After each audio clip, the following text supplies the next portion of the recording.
All right. How are we doing, everyone? Let the fun begin. And hold on one sec. I just got a message. Yeah. Spam. Make sure my volume is up. I have a bad tendency to do that. Forget to turn the volume up. All right. Looks like it's on.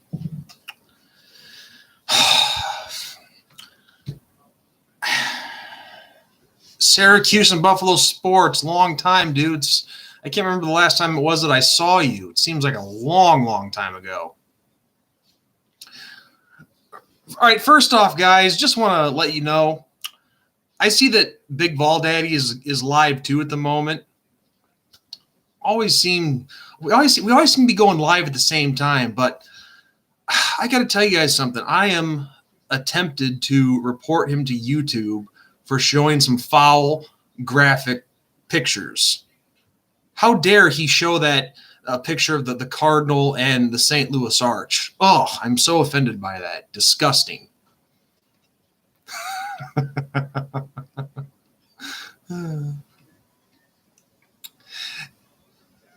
I know. I remembered your name was Eric, dude. I just,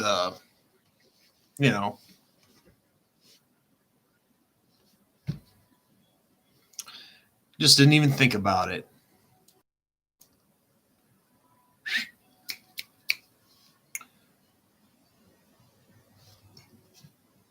You guys can hear me all right?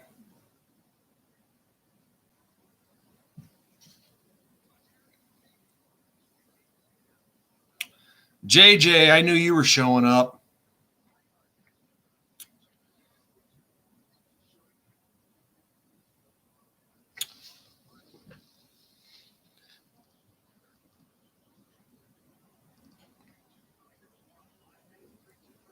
Yeah, you guys can hear me all right? The reason I ask is because usually there's like a little microphone indicator here, and there's no, wavelength going back and forth on the microphone thing.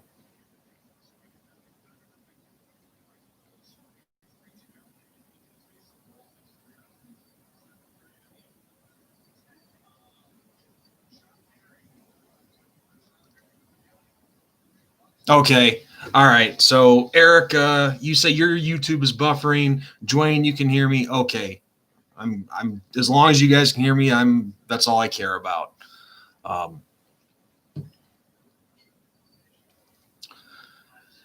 Yeah, the buffering,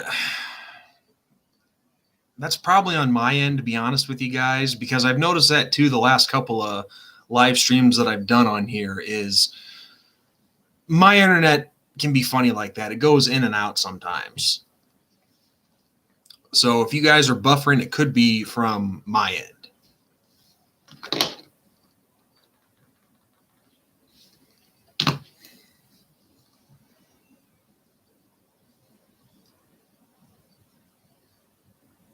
Oh, good. Oh, but yeah, guys, how's everybody doing?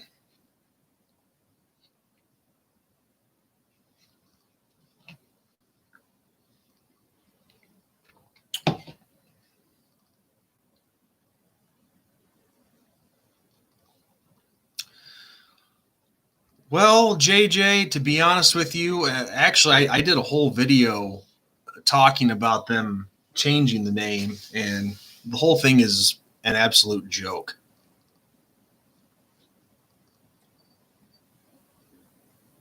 I mean, the whole thing is just stupid in general. I mean, why are you changing it now? I mean, hell, why is everybody all of a sudden offended by the Redskins name now? It's ridiculous. Yeah, Dwayne and everybody else, that's actually a good idea. You might want to just refresh from time to time. That could help things go a little smoother here with the connection.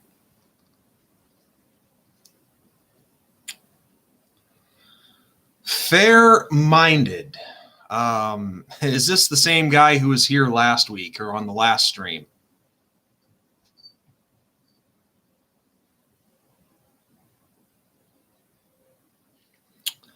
But anyway, regardless, you did ask a legitimate question. Of course, I've heard about that. I've seen I don't know how many articles about that today while I was at work. No, they based on I'm not going to say insider knowledge, but based on the sources that I at least that I was reading anyway. Yeah, they will be actual ACC members for this season only if that happens. So yeah, they'll have access to the ACC title game.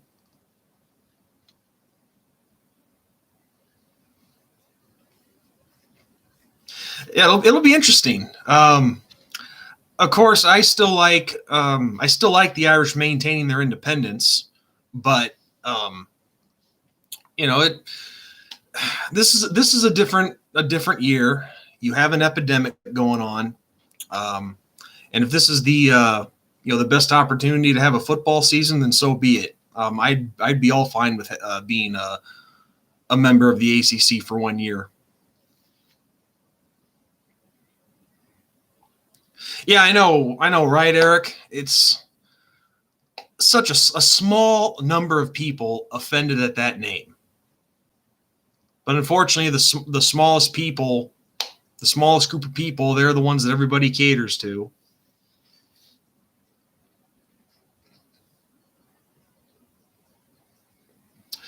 Well, JJ, from what I was reading, um, the reason that it's so complicated right now with the Redskins and the name change is because there's one guy out there who ironically has copyrighted a lot of the new names that Dan Snyder and company are looking to go with. I don't know how true that is, but that's just what I heard. Bob, what's up, man? How you doing?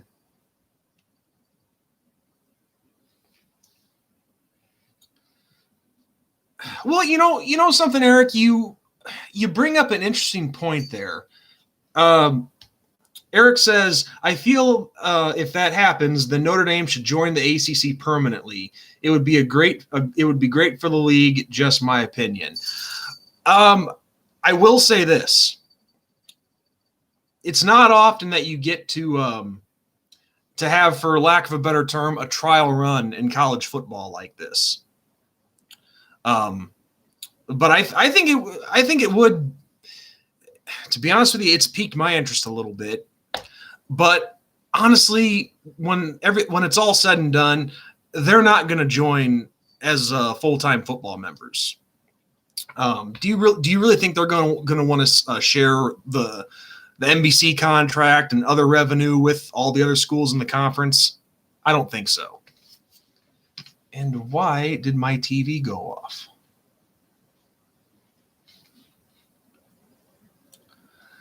I have the Cubs game on as I'm doing this show, guys. And for some reason, my TV went off. I don't know why.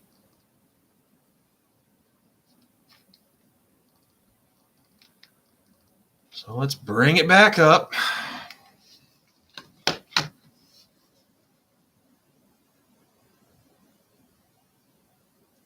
Oh, hey, Mark. How you doing?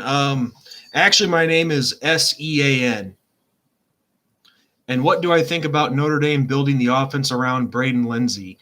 Got that from BE. Actually, not a bad idea. As fast as he is, I wouldn't mind it. You got that speed. He's a freaking track star. Why not use him?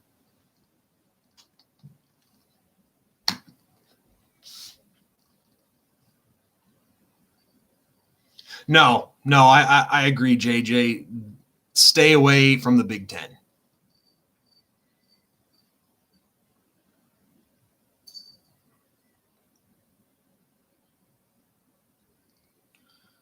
Oh, that's a good point. I actually saw someone say that earlier on a comment section of an article that I was reading. They said the same thing. You know, wouldn't it be great to basically what you said, fair-minded, stick it to all the Notre Dame should join a conference people and win a conference championship, and yeah, that would be pretty cool. pretty cool and funny at the same time. But yes, our track record against the ACC has been pretty good in recent years. That is definitely correct.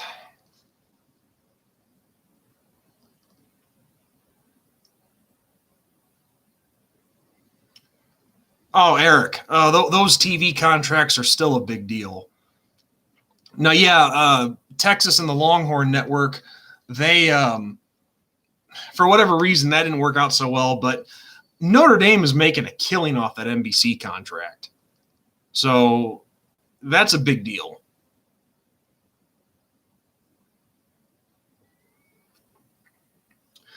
Yeah, JJ, I think if we did join a conference, I think the ACC would be the best fit for sure.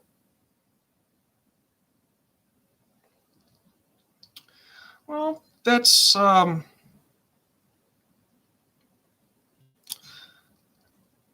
somewhat true, Eric. The ACC is not the strongest that it has been once. It hasn't been super strong in a while, but those are still programs that can come out of nowhere and turn things around pretty quickly.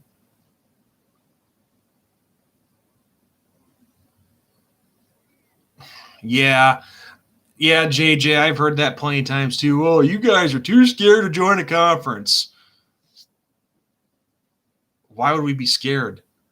Do people have any idea how many bottom feeders are in all these conferences?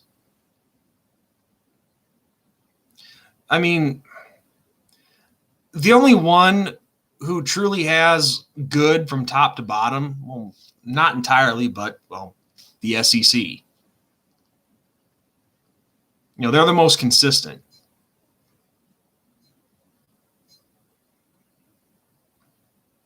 Oh, no, we would definitely have to play Clemson twice. I agree.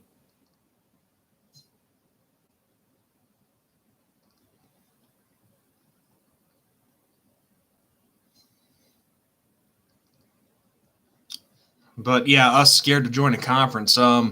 We tried to join a long time ago back in the 40s, and the Big Ten turned us down. And then 1999, or around that time somewhere, the Big Ten came back and offered it to us, and we said, screw you guys. So the bottom line is it's not like we haven't tried.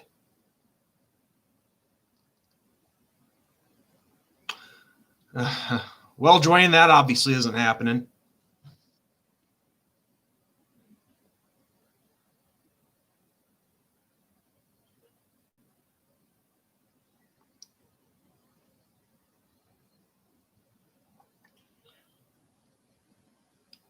Well, Eric, it would make it's the only reason that they're considering doing this, which it's not official yet, but the only reason the Irish are going to be doing this. Oh, okay, all right. It said poor connection on here, guys, so I wanted to give it a minute.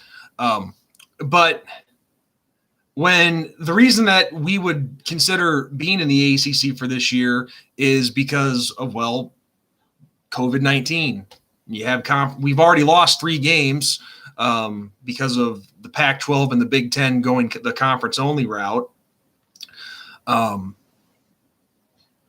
But the main reason that we wouldn't want to is because, the Notre Dame makes I think it's like $20 million a year from the NBC contract. And if we joined a conference, I don't know if we would lose that or if we would have to split it, but I seriously doubt the university is going to want to do either of those things. But the only reason we'd be doing it this year is because of the scheduling conflict.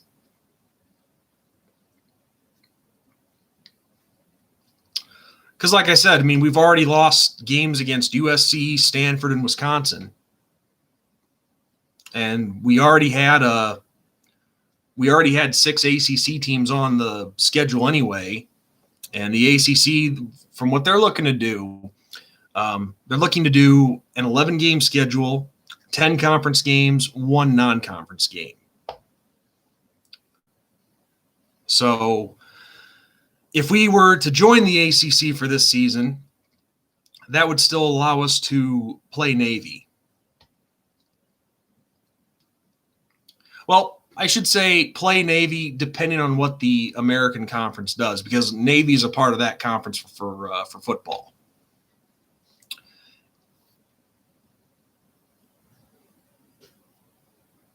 No, you're right, Bob. They still could. They could. Bob Walker says, joining the ACC, the Irish can still play Navy and USC every year if they wanted. That's absolutely correct. But I think it would take away a lot of the other matchups that that people want to see. We wouldn't have that flexibility to be able to schedule some other big names.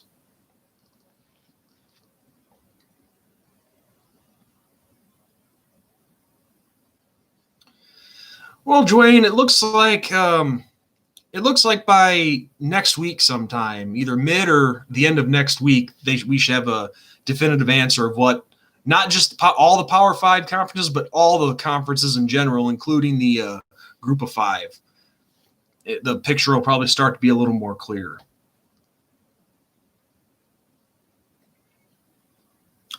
Yeah, I saw that too. I saw that Alabama was looking to go with BYU for week 1.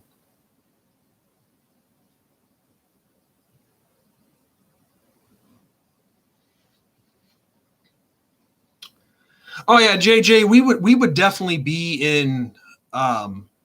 If we were members in the ACC full time, we would definitely be in the Coastal. And actually, as a matter of fact, that's what talks have us for this season. If we were to join, we'd be put in the coastal division.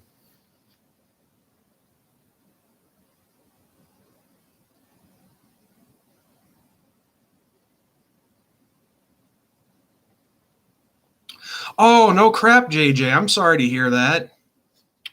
JJ here said he tested positive for COVID-19 a couple weeks ago. So, what was that like, dude? Was it just like having the flu, or?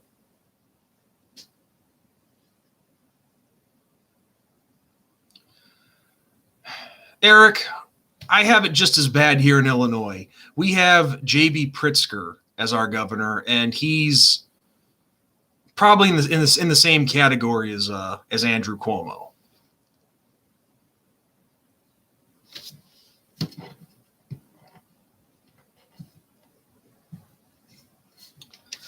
Clemson, I believe, is in the Atlantic Division.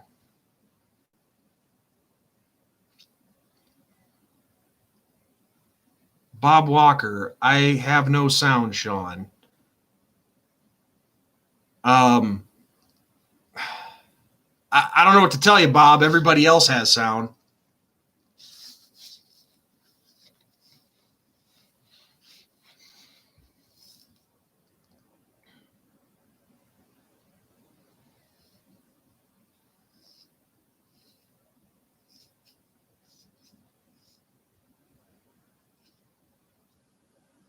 Oh well, Dwayne, you guys usually have the chance to see Florida on your schedule every year, don't you?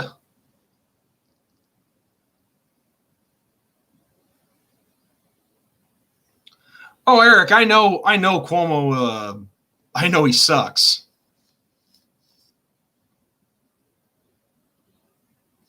Yeah, Bob, I know for a fact I have my sound turned up here.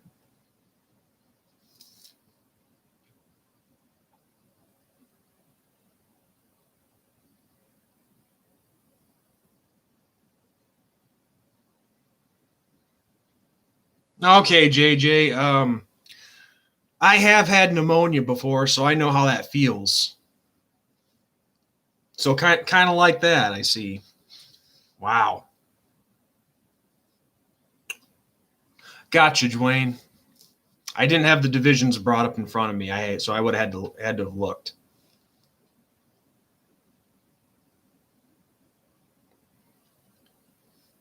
But damn, JJ, I am so sorry you had to go through that. That sucks.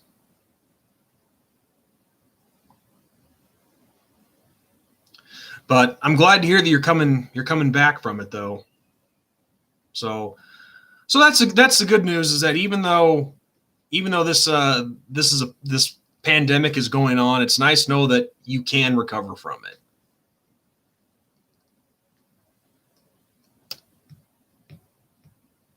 Yeah, I wouldn't mind having another shot at the Hurricanes. I'd like to play them again.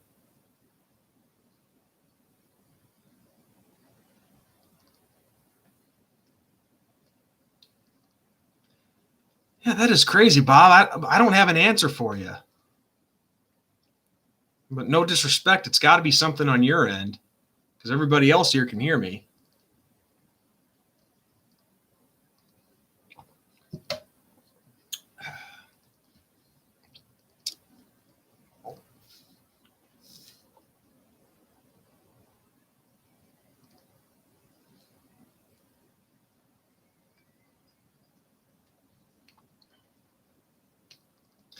Anyway, Dwayne, I think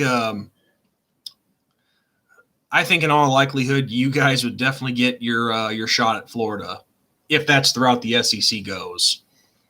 Because if they go a conference only schedule, then they're going to want to have the best matchups possible. And Alabama and Florida, that would be one of them for sure.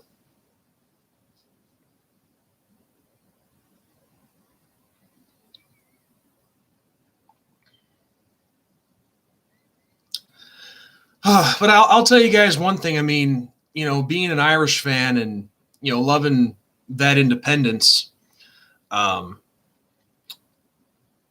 playing an ACC schedule is definitely a hell of a lot better than having to dig into the other pool of independents, because there's not a lot to choose from there as far as quality goes.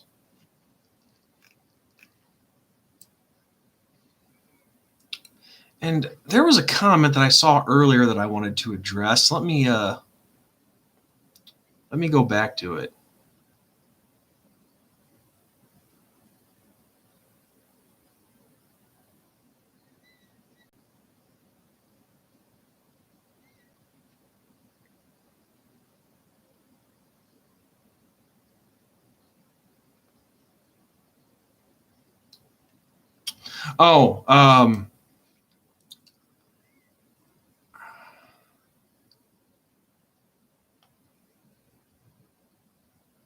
Oh, Eric, in addition to your comment that you said earlier about why the Irish don't want to join a conference, well, in addition to the money thing, with the TV contract and all that,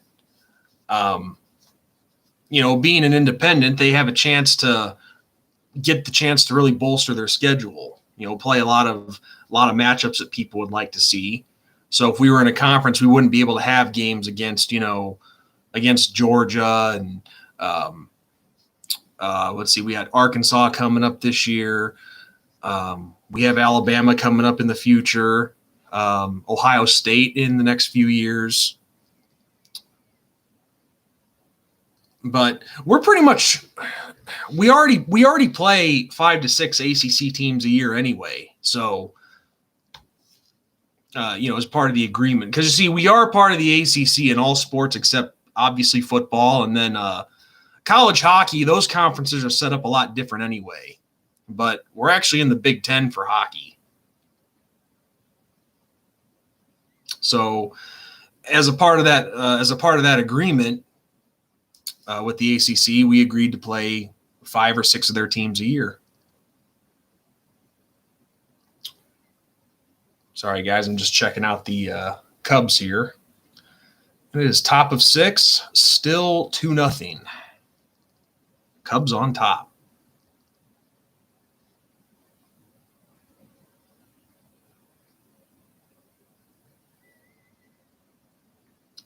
I wouldn't be worried about our receivers. We have a good group of guys in there. Let's see, Lindsey, of course. I believe Kevin Austin. He's going to be coming back after his suspension from last year.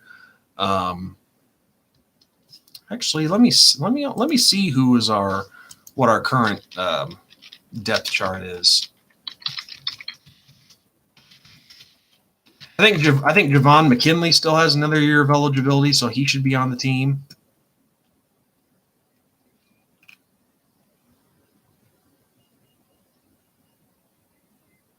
Oh yeah, Joe Wilkins, can't forget about him. Lawrence Keys.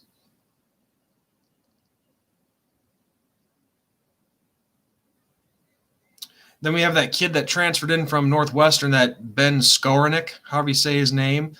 Freshman Xavier Watts, Jay Brunell. So, I mean, yeah, there's some unproven guys in there for sure, but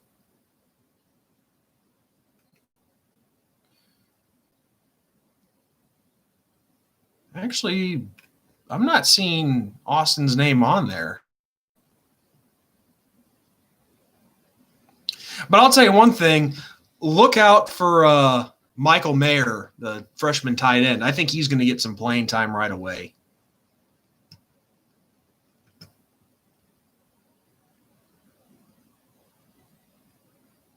Yes, Jordan Johnson. So yeah, it's a lot of unproven guys, but the talent is there. All it's gonna take is just, it's probably just gonna take one game and some good coaching to get them going. What I'm actually more concerned at is who's going to be that breakout star for our running back core. Because that, excuse me, because I feel it was our running game that kind of took a step backwards last year. But looking at the depth chart this year, Jafar Armstrong, Sebo Flemister, Jameer Smith, Kieran Williams, Chris Tyree, the incoming freshman, the 5-star running back, and then Trevor Spites, the graduate transfer from Stanford. So that's my question mark is running backs. Who is going to be that one that carries the load for us, has that breakout year? I mean, it'd be easy to say Jafar Armstrong, but I don't know. There was a lot of regression from everybody last year.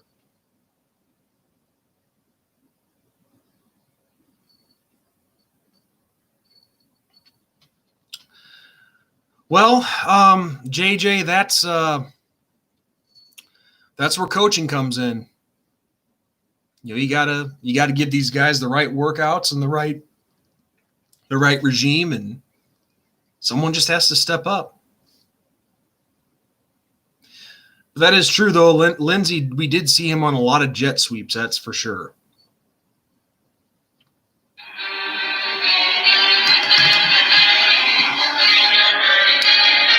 I got a call from Chicago. Let's see who it is.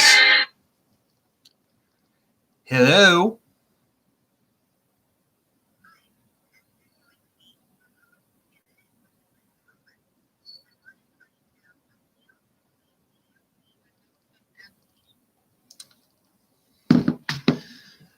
Esther Joy King, the congressional Republican, the candidate for Illinois Congress.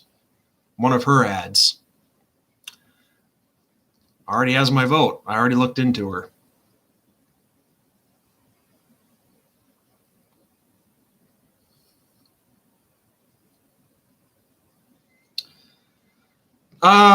Anyway, so where am I at here with the comments? Well,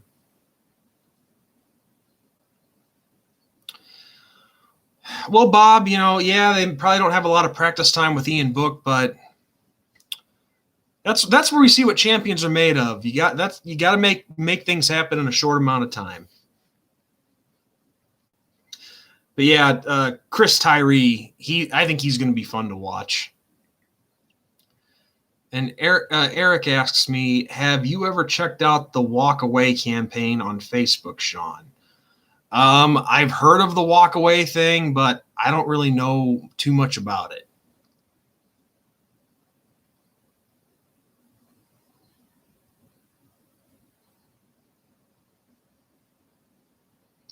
Oh yes, I remember that bomb that that book through to Lindsay very well. Look who you're talking to.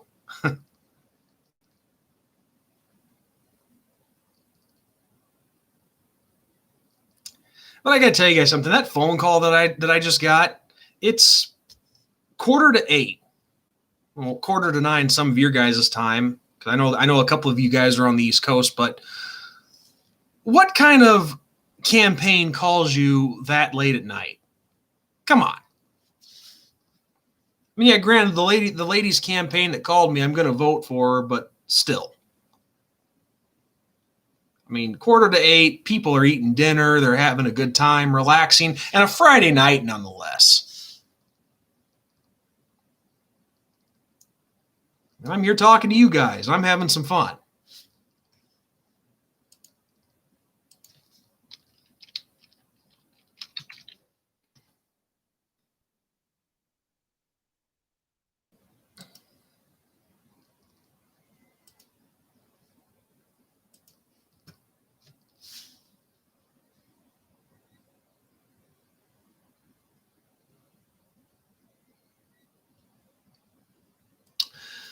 Okay, Eric says the Walk Away campaign is a conservative Facebook group, former liberals, and the lifetime Republicans and conservatives come together. Pretty much where the silent majority get to talk. Well, now you piqued my interest a little bit. I might have to check it out. I mean, honestly, guys, I don't really consider myself a Republican. I mean, I'm not a registered Republican, but obviously it would be with my views, it would be easier to identify with the Republican Party, of course. Are there any restaurants and bars open in my neck of the woods? Yeah, there's some places that are open, JJ. Obviously, you still have to do the social distancing thing, wear a mask, and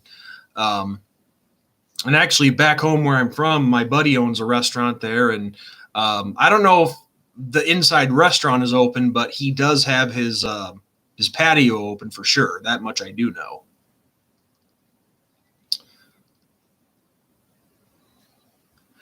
Bob, Irish fans, we are very excited about Tyler Buckner. I think after Ian Book, it's going to be a battle between him and Drew Pine, honestly.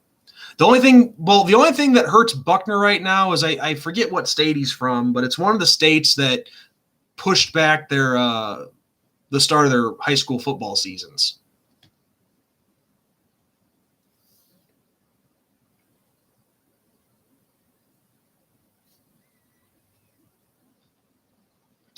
But no, Tyler Buckner, I think myself personally, I think he's the future, but I'm not going to overlook Drew Pine either. Yeah, Eric, I'll have to give that Walk Away a look if it's what you say it is. Maybe I could actually meet a conservative woman for a change. Not too many of them around here. You would think so, but no.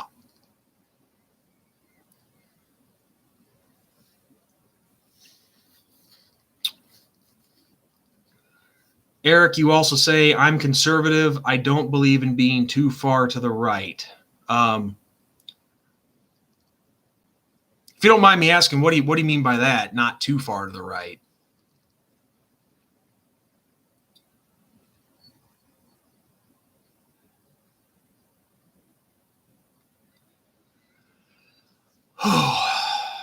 That fair-minded, that is a tough one. He asks me, in my opinion, what president in the history of the United States had the greatest positive impact?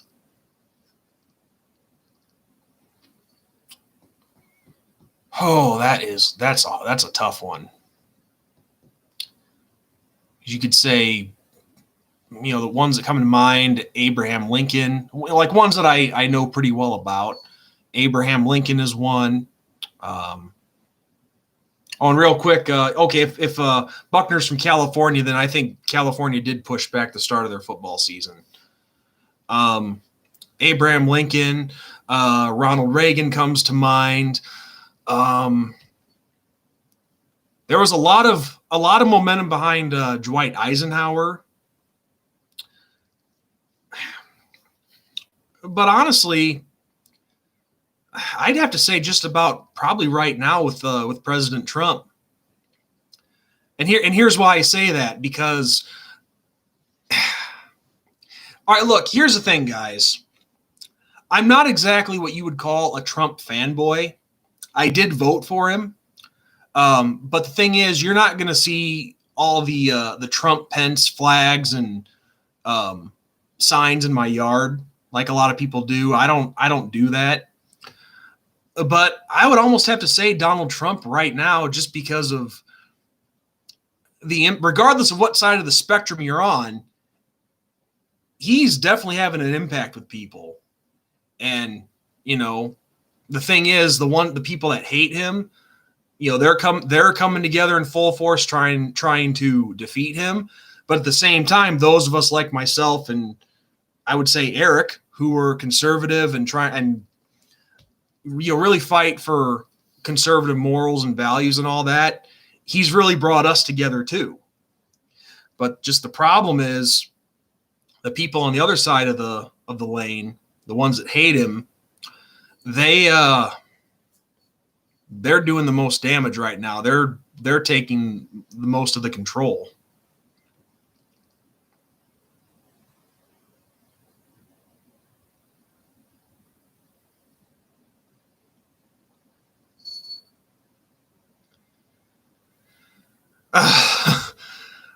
I cannot see Biden winning in November.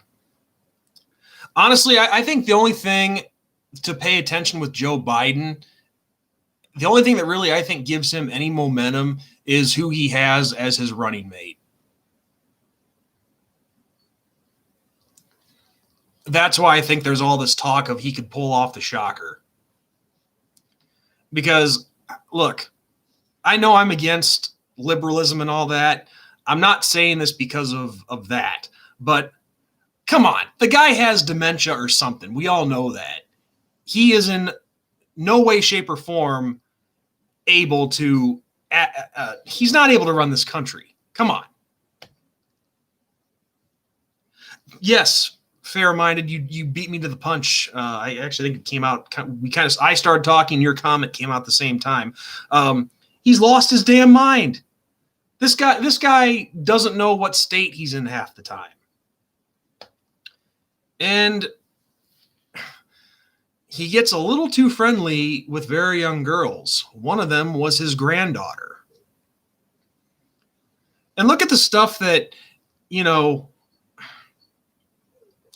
at the stuff that he said about black people too. I mean, like take the Black Lives Matter stuff. I mean, they all gravitate towards these people like Joe Biden and Nancy Pelosi and all them, all these, the squad, all these Democrats in power. But look at the stuff that Biden has said about black people. I forget whose show it was, but it was a black dude show. He said, and I quote, if you don't vote for me, you are not truly black, unquote. I mean, what the hell? Could you not be any more racist? And yet, the woke liberal Black Lives Matter crowd, they gravitate towards these people for whatever reason. Poor kids are just as bright and just as talented as white kids. Oh, I didn't really know about that one, but what's he trying to say? That it's all black people who are poor, or just minorities are the only ones who are poor? That's wow.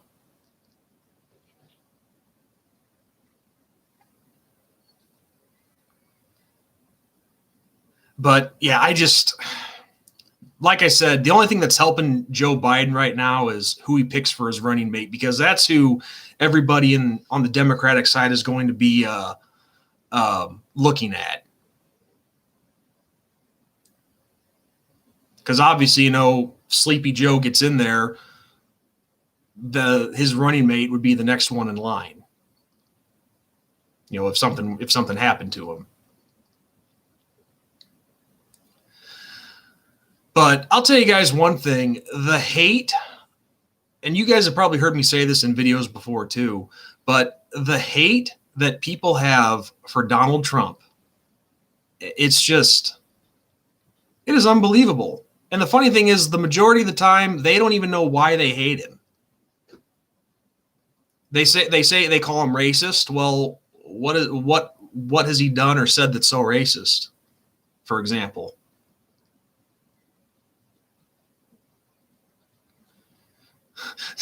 dimensional lives matter. DLM.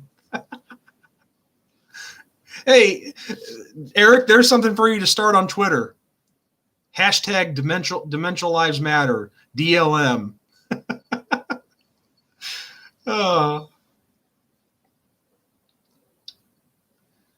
It's just like how people hated Justin Bieber.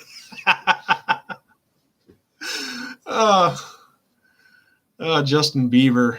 I didn't hate the kid. I just think his music sucks. But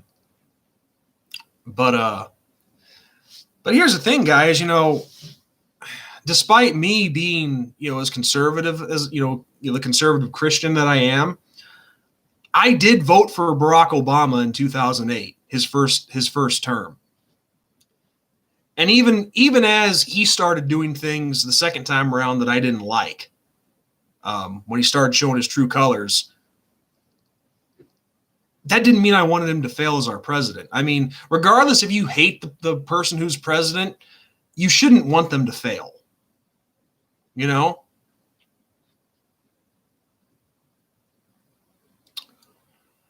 But yeah, I could go on politics all night if I wanted to, but did want to kind of try to avoid that. But Bob Walker, getting back to some of your guys' comments here. Who's going to be the stud tight end for the Irish this year? Tommy Tremble. Yeah, Tommy will probably be the number one tight end, I think. But look for that Michael Mayer to the incoming freshman to have an impact. I think we'll see a lot of him right away.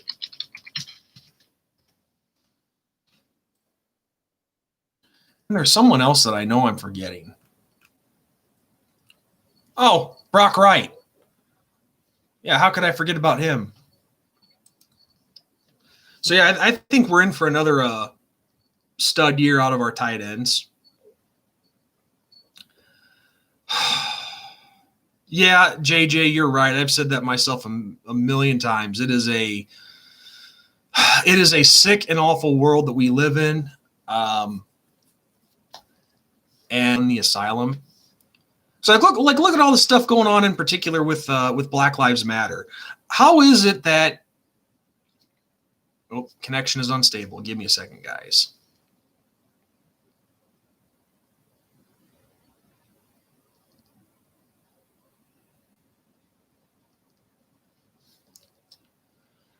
Okay, just want to make sure I was good on my connection. But I was going to finish saying, with this stuff with Black Lives Matter going on, how is it that so many politicians, it just amazes me how stupid they are to give this group of people, this small group of people, all this power. I mean, look at I think it was the mayor of Portland. He learned that the hard way recently, didn't he? But is it, and it's not just politicians, but professional athletes and musicians, any celebrities, are people that desperate to be in with the quote unquote hip crowd?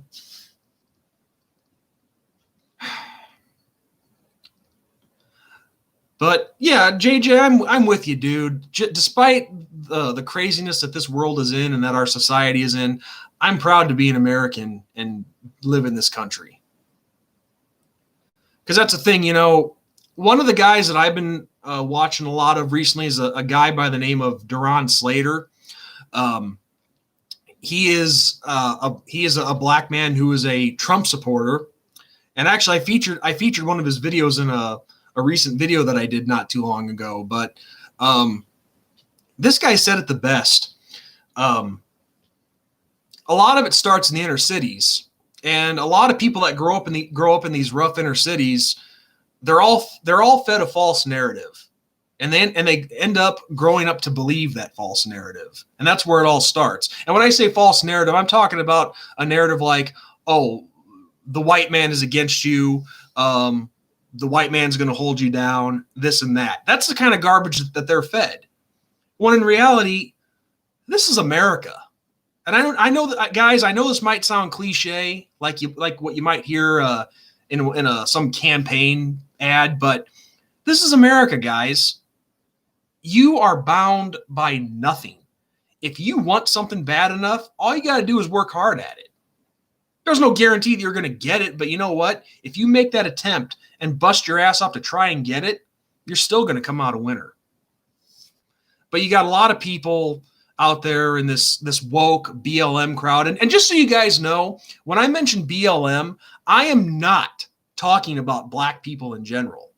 I'm talking about the people that are specifically associated with this organization, with this group, which it's not just black people. There's white people, there's Mexicans, and so on.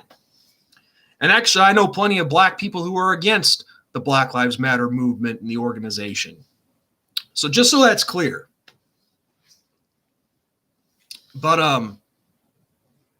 yeah, the thing is, there's just so many people that, they get fed this narrative, and they like playing the victim card. They like playing the race card. They like staying angry, and they don't want to change that. They don't want to have dialogue. And that's what this Deron Slater said. So I'm kind of ripping off what he said, but that couldn't be any more true.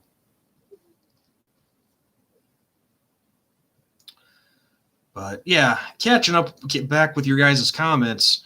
Fair-minded. Democrats don't do shit for black people, but somehow get most of the black vote. I really don't understand. Oh, that's simple, because like I just said, they feed them a false narrative. They give them all these false promises. And also it depends who the candidate is. And let's face it, a lot of, which I'm not saying that there aren't Republicans who are of different races and different colors, but the Democratic Party is very diverse. A lot of black people, a lot of Hispanic people, and so on. And I know this might sound terrible, guys, but it's just a fact. It's just a fact of life. There are a lot of people out there who will vote for a candidate just because of their skin color. They don't do their research on what that candidate's policies are. And that's why these kind of people get voted into office. And I'm sorry if that sounds horrible, but it's just a fact. There are people out there who don't do their research. They vote for a person strictly on their race. Yeah, that's true, Eric. These topics are pretty hard to avoid. I mean, thankfully, though, we have, baseball. Baseball's up and going. So maybe once more sports kick into gear here, we can get back to a little bit of normalcy.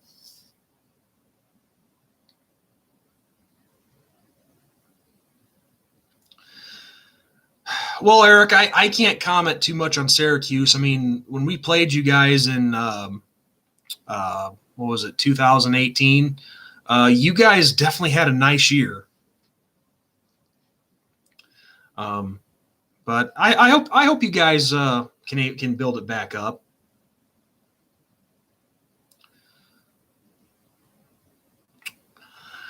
Do I watch UFC?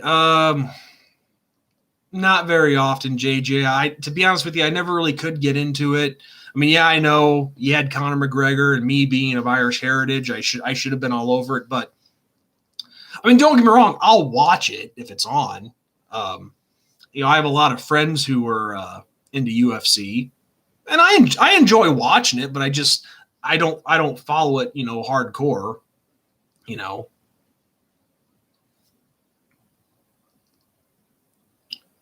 Well, Bob, I'm sorry I didn't interact with you a little more, but enjoy your meal. Thank you for showing up, and it's always a pleasure to see you, dude. Ben and I will be having a new episode of the Two Irish Brothers show coming out. Hopefully next week sometime. Definitely a lot to talk about.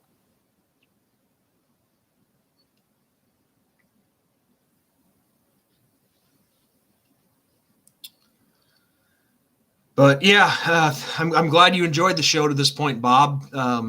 Almost at an hour. Not exactly sure how long I was going to go for tonight. But hey, it's my channel. I'll go for as long as I want to.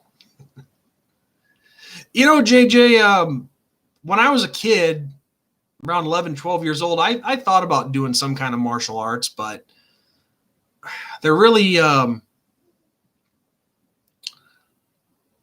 the best school around here, at least at that time. This is going back to the mid 90s. We're talking.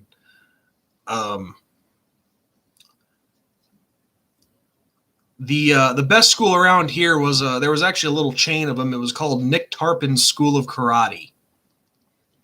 But the thing is, I wasn't sure if I wanted to do karate or not. I was almost wanting to do like kung fu. But that really was just a thought, never materialized into much more than that. No, Bob, that is very true. That Syracuse game in 2018, if we didn't knock their quarterback out with his injury, it could have been a different game.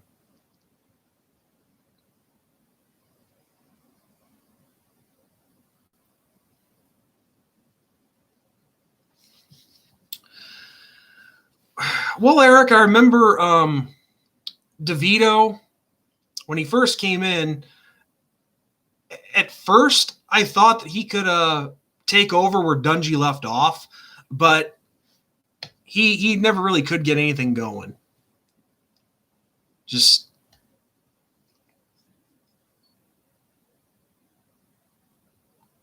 but you know, a guy like that, you know, I give him all the respect in the world because, you know, when you unexpectedly I hate it when I can't talk.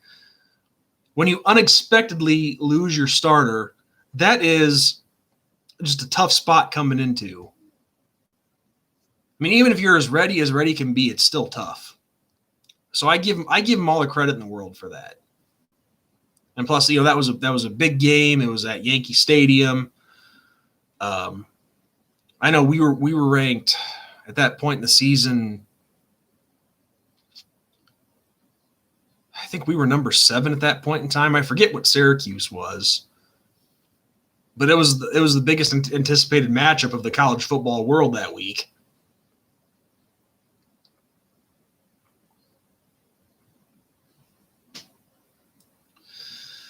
Yeah, Eric, I'm not trying to crap all over your orange, but I think that would have been the case. They probably would have just scored a few more points than what they did, but still we still would have won the game.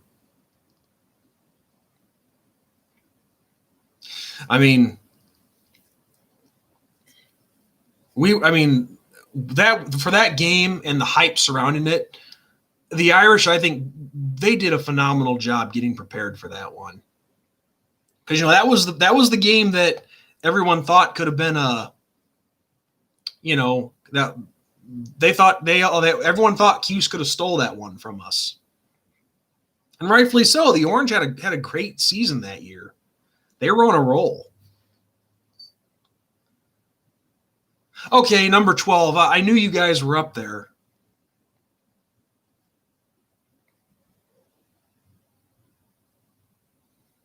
Well, Bob, well, it depends what it is. Some foods you can eat cold. Like, this might sound weird to a lot of you guys, but pizza, I can eat that cold, no problem, and I still enjoy it.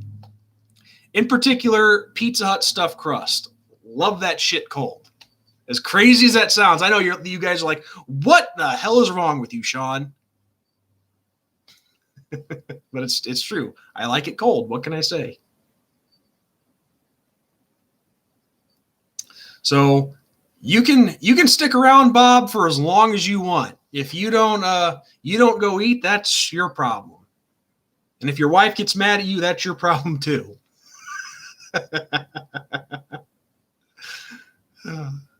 Yes, Eric, that secondary, they were very well coached as well.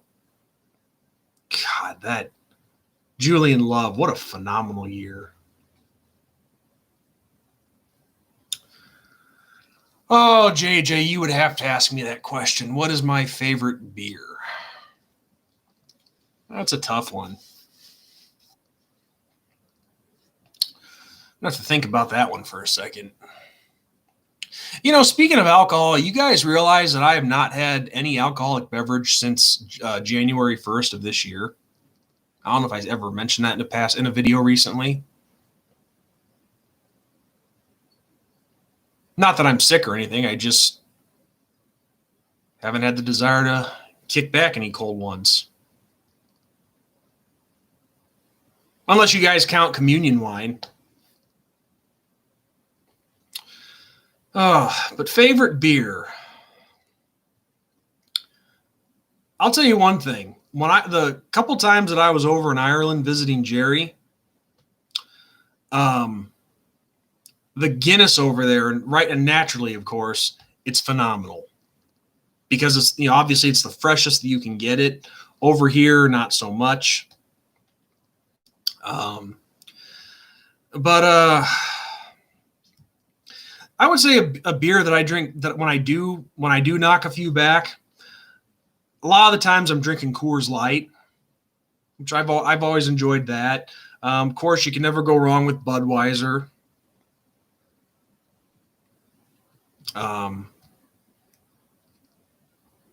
Bud Light, of course. But I would say Coors Light, number one.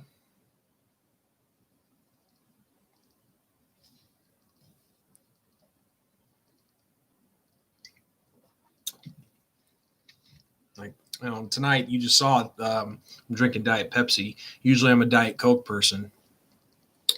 But Diet Pepsi was on sale.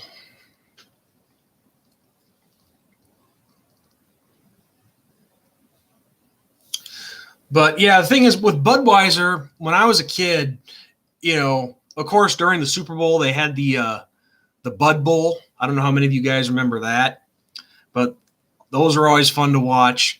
But I always loved the commercials with the Clydesdales.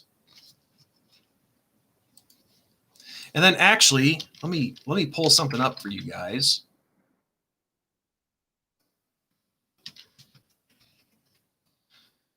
I know the commercial is here on I know it's here on YouTube. Where is it at?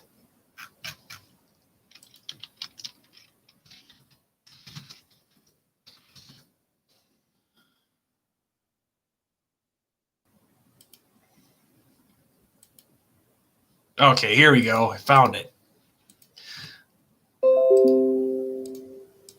Okay, guys. I'm going to have to, obviously I can't play this on the stream. So I'm going to have to post this in the comment section. But this was one of my favorite Budweiser commercials as a kid. If that doesn't make you thirsty for a beer, then I don't know what else would.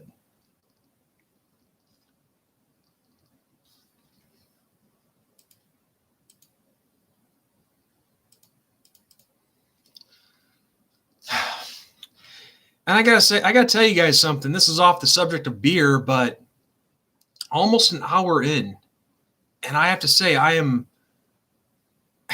feeling pretty good. This has been a great night so far. Not because of the conversation, but no trolls, none. It's been great tonight. See, guys, I think let's see, it was last week or so, or the week before the last stream that I did. We had a guy that kept showing up under several sock puppet accounts, and that was getting to be annoying.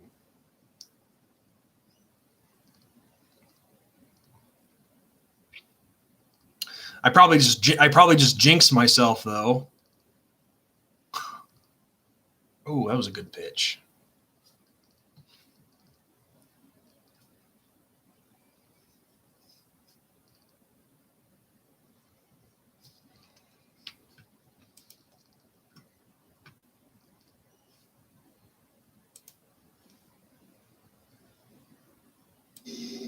That is a great point, Pam.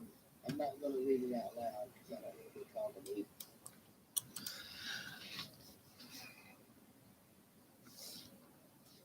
Yes, Kyle Hendricks, dealing is an understatement, JJ. He's been on fire tonight.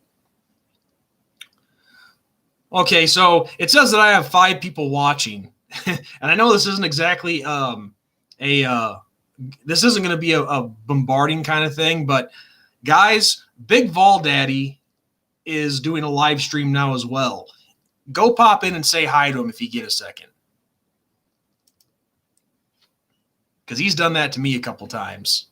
Well, no, I take that back. He's only done it once.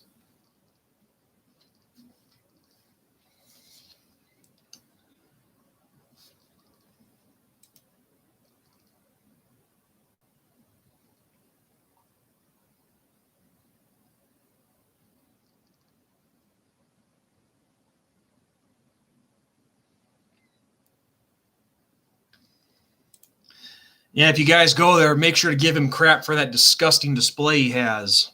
Busch Stadium and the St. Louis Arch. Should be banned. How dare he show that filth on here? Oh, Eric, a World War II knife, huh? What kind are we talking? Like a long ass blade, or like a Bowie knife, or?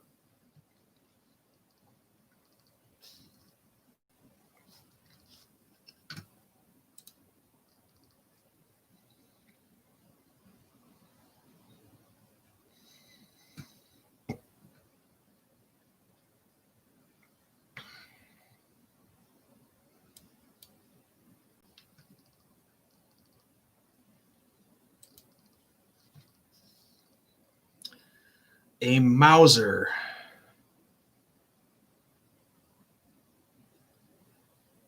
You know, JJ, I'm glad you brought that up because I completely forgot about that. Yeah, I don't care about Jim Harbaugh as a coach. I don't care for him as a coach, but he earned my respect when he said that. Good for him. But I'm not surprised at the flack that he caught from it, because let's face it, it's a lot of feminists. They get off on abortion. They don't like it because it's our rights and this and that. No, they want abortion because they actually like getting them.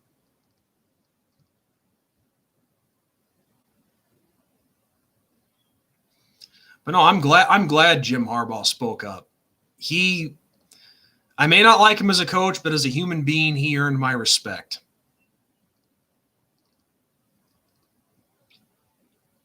Yeah, heaven forbid that you actually want to defend a human life.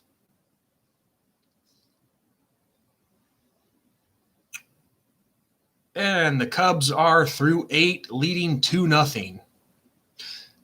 The funny thing is, guys, I turned on the game late. I was taking a little nap before doing the stream. Turned on the game just in time to see Ian Happ's 2-run home run, which is the difference in the game right now.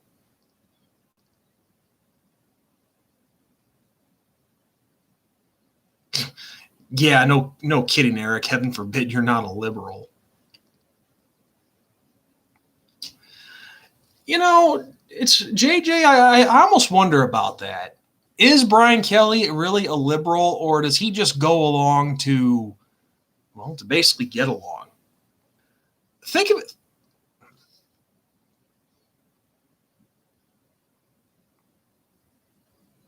Okay, so it just had a connection notification pop up. As I was saying, with Brian Kelly, I got to think of it this way. Yes, he was celebrating that Juneteenth thing with the players and whatnot and speaking with them and this and that. But when you guys think about it, he kind of has to as the head coach. because let's face it, with this current generation of kids, they all lean to the left. They lean liberal. Which I try to use the terms liberal and conservative. I don't like to use left and right because left and right, as far as I'm concerned, there's almost no difference between the two of them. But liberal and conservative, yes, there's a difference, obviously. But anyway, I digress. But this current generation of kids, they all lean liberal. They go along with all these trends, like Black Lives Matter and all that. Can you imagine what would happen if Brian Kelly spoke out against Black Lives Matter? He would get nobody.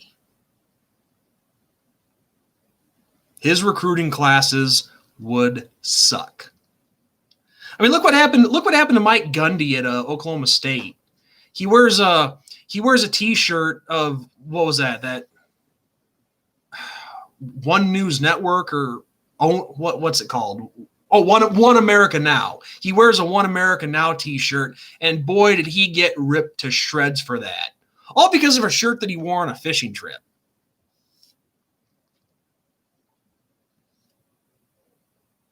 But of course, yeah, I do love him as a football coach, so he's great. And the thing is, with Brian Kelly, you have to remember this too. He also is a political science major from Assumption College, so he knows what to do politically. Cowboys Longhorns, what's up, dude? I don't think I've seen you on here before. If I have, it's been a while.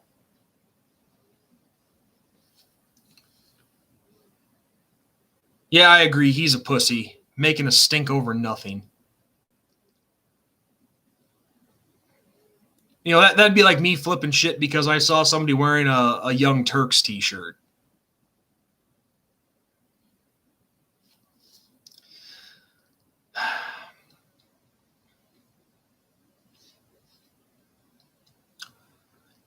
I don't know, Eric. Sometimes that probably wouldn't hurt. You know, with the way this world is, well, not so much the world, but like when I say the world, I mean our society. You know, with the way our society is, sometimes it wouldn't hurt.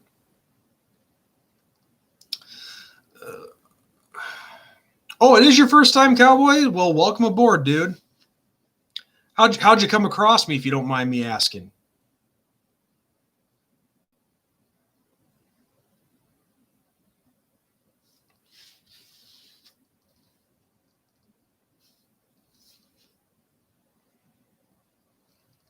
Like, have you heard of me before this?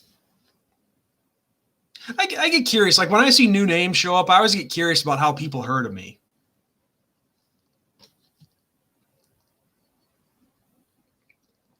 Because I'll tell you guys one thing, in the past, where my videos and stuff have shown up, it's pretty crazy.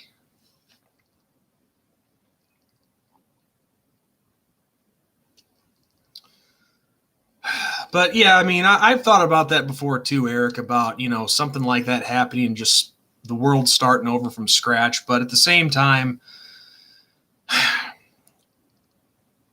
with all the bad that there is, I mean, and even though it's hard to see sometimes, there's a lot of good as well.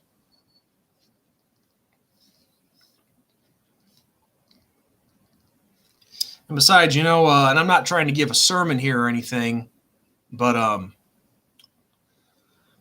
you know, God tried to give us paradise from the start. You know, that's what he did with the Garden of Eden. And, well, what'd we do? And when I say we, I mean human beings. We disobeyed him. We threw it away.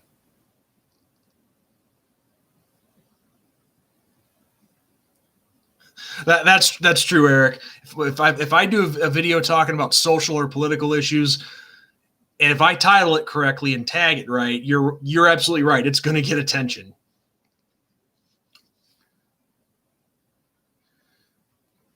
Actually, just watching sports and college vids in general, and found the channel. I am a UT fan, but I have family from Notre Dame, and so also looking up a lot of Notre Dame stuff. Okay, that's cool, dude. I figured you were a Texas fan, hence Longhorns in your name. But that's awesome that you have family from Notre Dame. I'm not just a fan either. I come from a Notre Dame family as well. And actually, I've never shared this on video before, but I won't say anything more than what I'm about to say. But I'll tell you guys one thing. A lot of people like to think that I'm this idiot that knows nothing about Notre Dame and is just a run-of-the-mill fan. There is a 1988 national championship ring in my family. And that's all I'm going to say because, my family and my life here on YouTube, I like to keep separate. Was RCMB a liberal message board? I don't know. I really couldn't tell you a lot of the views of the people on there. I know there was one guy near the end of, when they finally stopped talking about me, there was one guy that said, and this was in regards to the point when I was making a lot of videos talking about social and political stuff. This one guy on there said, oh, well, he seems to have a lot of problems, being a right-wing lunatic, so we should just let him be. But that was that guy's view, though. As far as the majority of the board, if I had to guess, I would have to say liberal.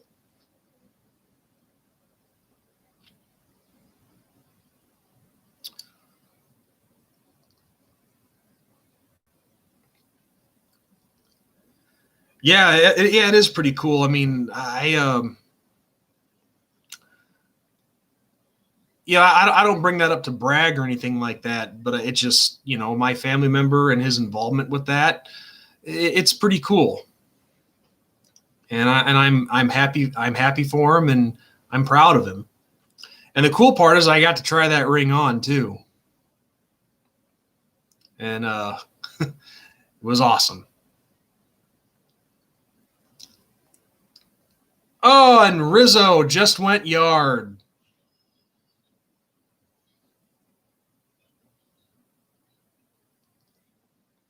Oh, and speaking of which, whose t-shirt do you think it is that I'm wearing? That's right. 3-0 Cubs.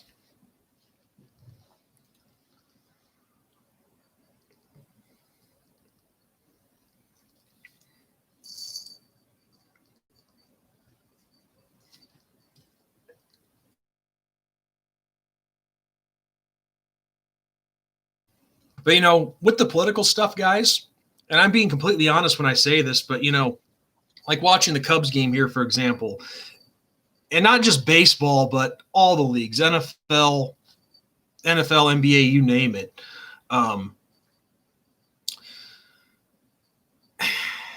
If they wouldn't get so political on their platform with all this kneeling crap and whatnot, and,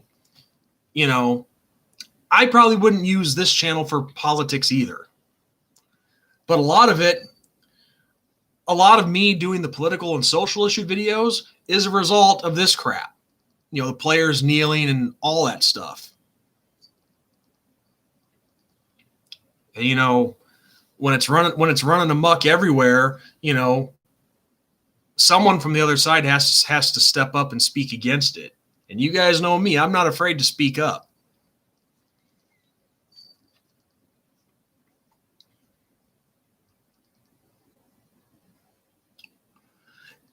Eric, you say, whenever anyone criticizes Dino Babbers, not that I'm in favor of criticizing Dino a lot, but he tries to point out racial undertones. Complete moron.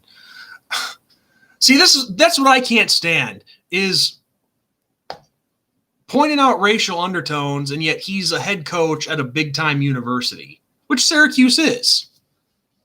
I mean, they're probably more known for basketball now than they are football, but That's beside the point. He's a head coach, and he's black. So why are you pointing out the racial undertones? This is the stupid crap that I don't understand.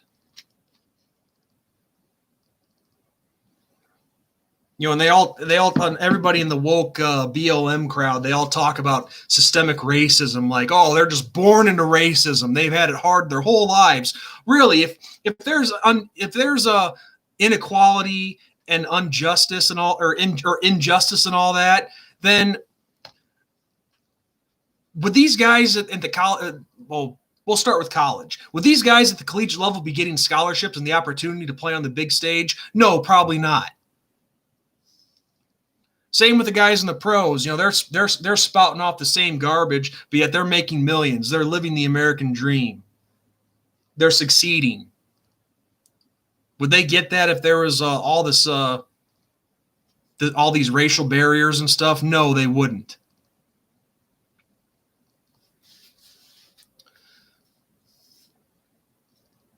And shit, they have a hell of a lot more opportunities than I do. I mean, don't get me wrong, I'm happy with what I do for a living and all that. I'm happy with the life that I have, but I'm just saying, you know, these guys at the top level, they make more money than I ever will in my lifetime. So what the hell are they bitching about?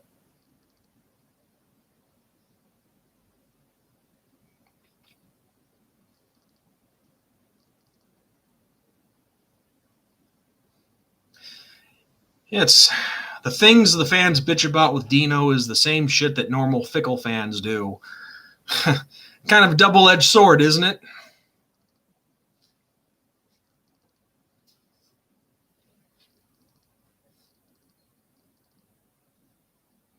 I try to be JJ. You know, I just a lot of people haven't liked it. I've gotten into arguments with people before. Hell, I've even lost some friendships and family relationships because of my views, but I just believe in telling the truth. I don't kowtow to people. You know, I'm not out to try to make it big. I'm not trying to become a star, a YouTube sensation or anything like that. I mean, yeah, do I want people to watch the videos? Do I want people to watch Ben and I's show? You know, the two Irish brothers is what I'm referring to. And if you guys haven't seen that yet, go check it out. Actually, here, I'll get you guys the link. But I just, you know, I don't like kowtowing to people. And if I think something is wrong, I'm not afraid to say that it's wrong.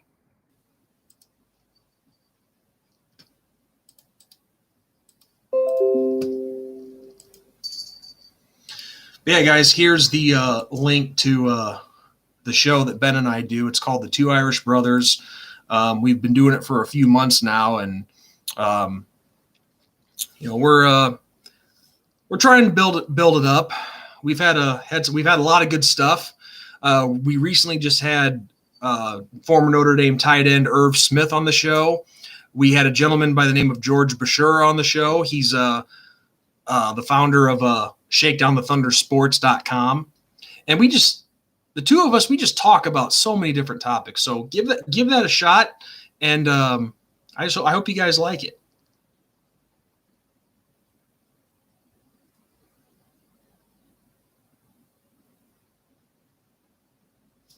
Oh, my bad, Eric. I thought you were saying that Dino himself was doing it. So I screwed that up royally. I didn't realize you were talking about a person on a message board.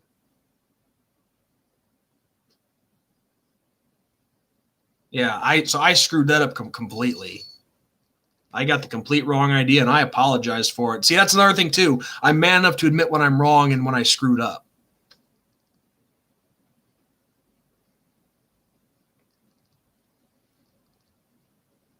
So, okay, you're saying that the person criticizing him brings out the racial undertones with him. So, okay, yeah, that screwed up. I don't see, like myself, it was the same thing when Notre Dame brought in Ty Willingham. I didn't care about the dude's color. I just cared about, can he coach? Can he do a good job? That first year, all right, he did do a decent job, but the next 2 years after that, they were a disaster.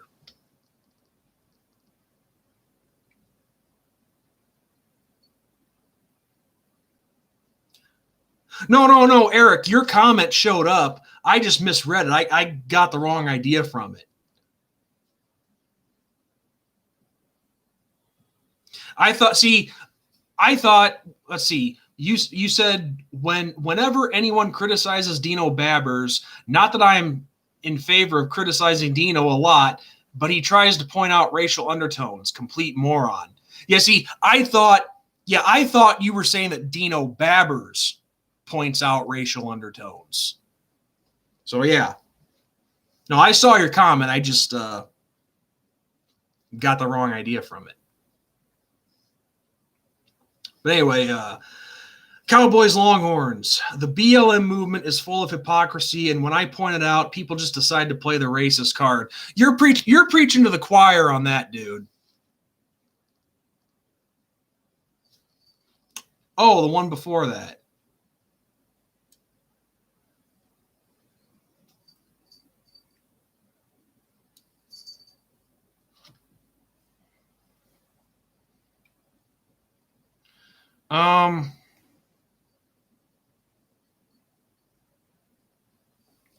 Oh, are you talking about the one, if you're on a college campus and not liberal, then you're not going to be well liked? That's the indoctrination factory. Is that the one you're talking about? If so, then yeah, I did miss that one.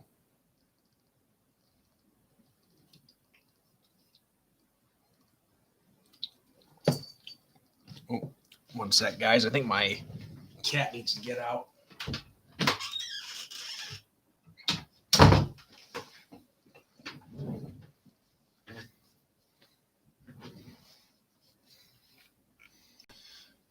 Okay, yeah, I missed John Casillo. I missed that one then.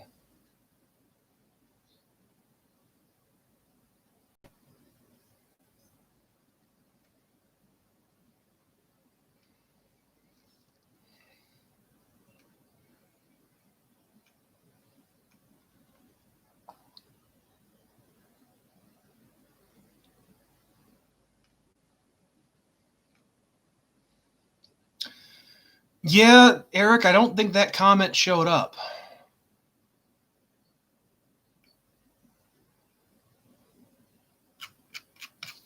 Sorry, man. But I didn't address that one either. That is very true what you said about college campuses. Yeah, if you're not liberal, you will get ripped apart like no other. Because yeah, that's another big problem too. Is these kids when they go to college, and this is where I think a big part of the problem is as well. Believe it or not, it's not just these liberal professors indoctrinating college kids.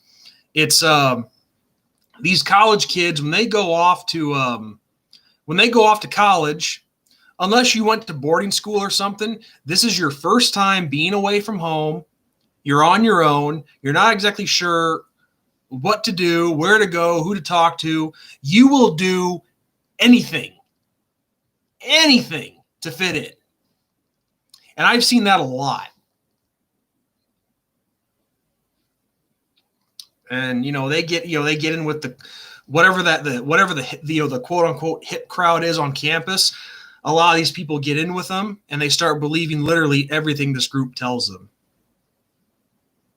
I mean, I've seen a lot of people come back from college just completely transformed. It's insane. It's like just because you go off to college doesn't mean you have to stop thinking for yourself. But anyway, Eric, please repeat what you said about this. What was the dude's name? That John Casillo.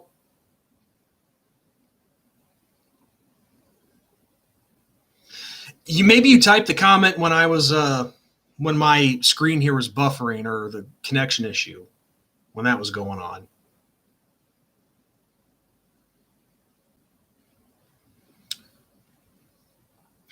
But yeah, so that like I was saying, that's as big a problem as the liberal professors who brainwash college students. Is the college students not wanting to think for themselves just because they're so desperate to fit in. I mean, it seems like everybody who goes to college, not everybody, but the majority, it seems like they all want to, be an activist or some kind of SJW and think they're making a difference.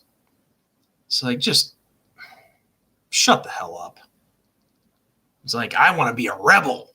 I'm on my own. I'm growing up. I know everything. No, kid, you don't know shit. Okay? I was that way when I was like 19, 20 years old. I thought I knew everything. No. No, I did not. That's why it's called growing up. Some people do, some people don't. But yeah, Cowboys, Longhorns. Yeah. Oh, the Cubs just won. Sweet.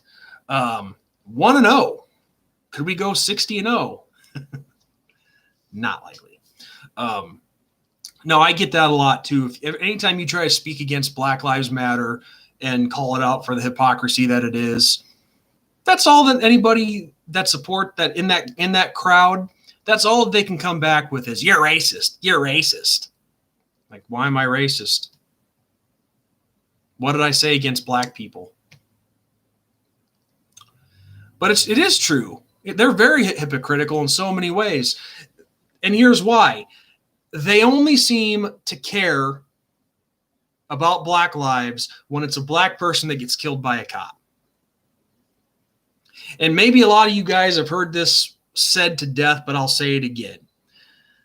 They never seem to care when black people are murdering other black people, which up in Chicago is a regular thing, or not just Chicago, but any major city or even a bigger city. They have Planned Parenthoods in numerous inner cities that are killing, that are killing black babies every single day. Where are these people protesting for those black lives? No, you don't hear a damn word from them on that.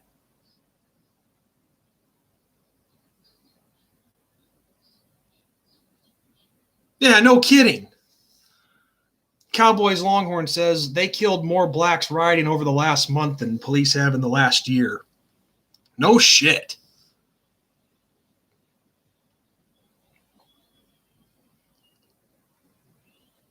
Thank you, Eric. You actually beat me to the punch. I was going to bring that stat up. So the Black Lives Matter liberal woke crowd trying to make this out that the cops are just going off there and picking off black people left and right like it's some kind of epidemic. No, it's not. It's not an epidemic. The real epidemic are the two things that I just mentioned. Planned Parenthood killing black babies every single day and black people killing black people. No, I'm sorry, murdering other black people. But yeah, they don't care about that. And actually, I saw one of the dumbest comments. Actually, I heard two dumb comments in regards to when I told somebody about that, about the black on black crime rate and whatnot. A comment that I heard today, because usually I never get a response when I bring that up. It's usually just you're racist and that's it. A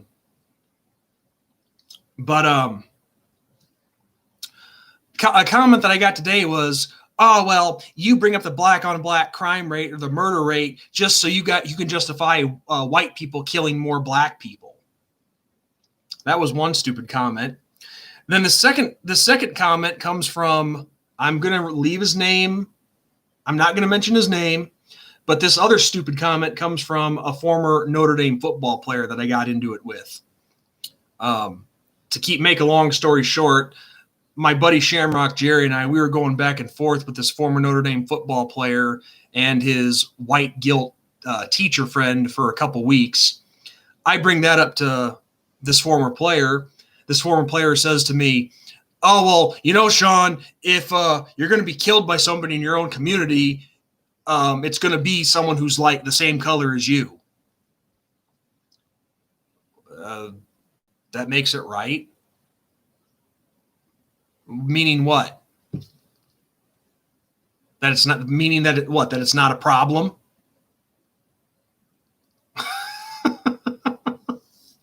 And this is someone who has a Notre Dame education. Unbelievable. All I know is if that was a problem in my community and people were killing others left and right, I'd want to solve the problem.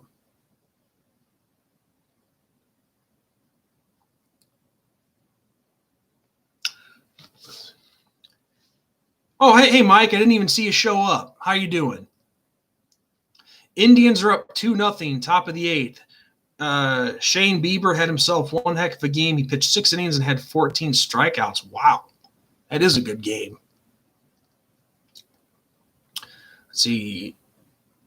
Only systemic racism, or systemic, I'm sorry. I always want to say systematic for some reason. Systemic. Only systemic racism is the leftist government that has a system in place to keep blacks reliant on the government. Well, that's kind of true. You know, that gentleman that I mentioned earlier, that Duran Slater, he said that same exact thing in a video that I played on one of my videos recently. Like, you know, the part where he said, you know, in the inner cities, you feed these people a false narrative.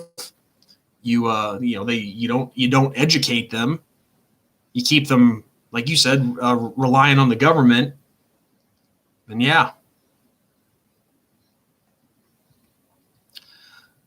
No, systemic racism is bullshit. Okay, there's nothing holding you back but yourself. If you have a you can't blame somebody else for your own doings because you have it rough.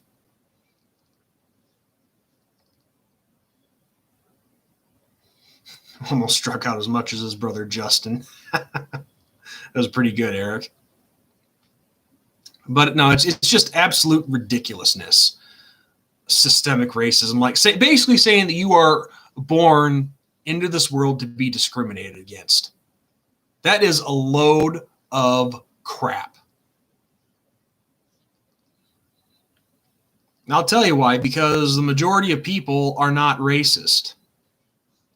Do racists exist? Of course. Of course they do. I'm not denying that. But to make it be like it's an epidemic, like it was a long time ago, that's not the case.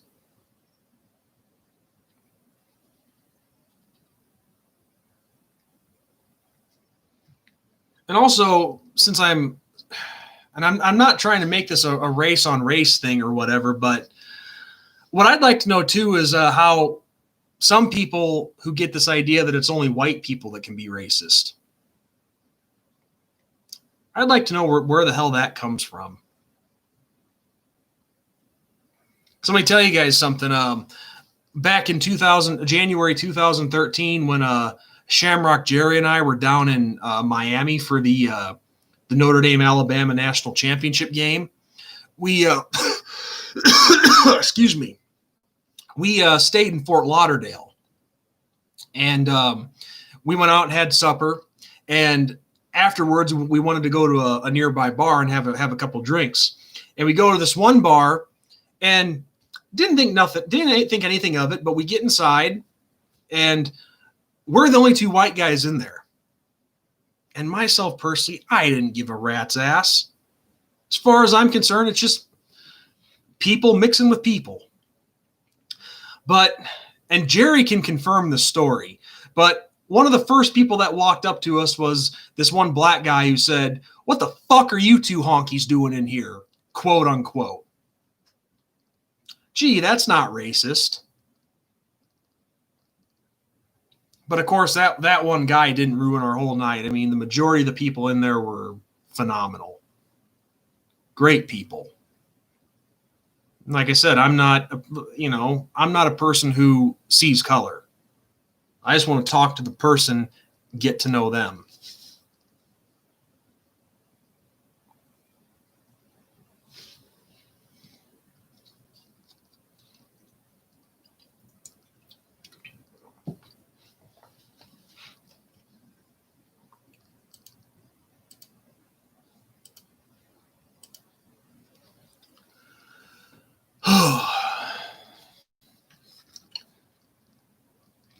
yeah, guys,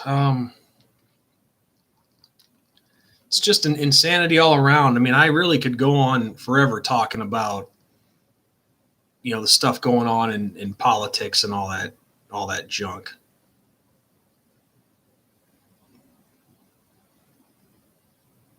Oh, no kidding, Eric.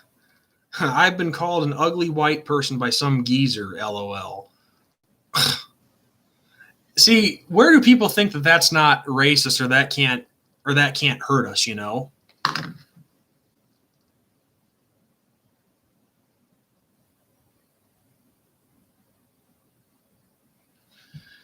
Cowboys Longhorns. I actually saw a video of a liberal lady saying, and I quote, "You can't be racist towards white people, but you can be prejudiced towards whites." Liberalism must be one hell of a drug. That reading that quote gave me a little bit of a headache. Are you serious? What goes through these people's minds when they say that?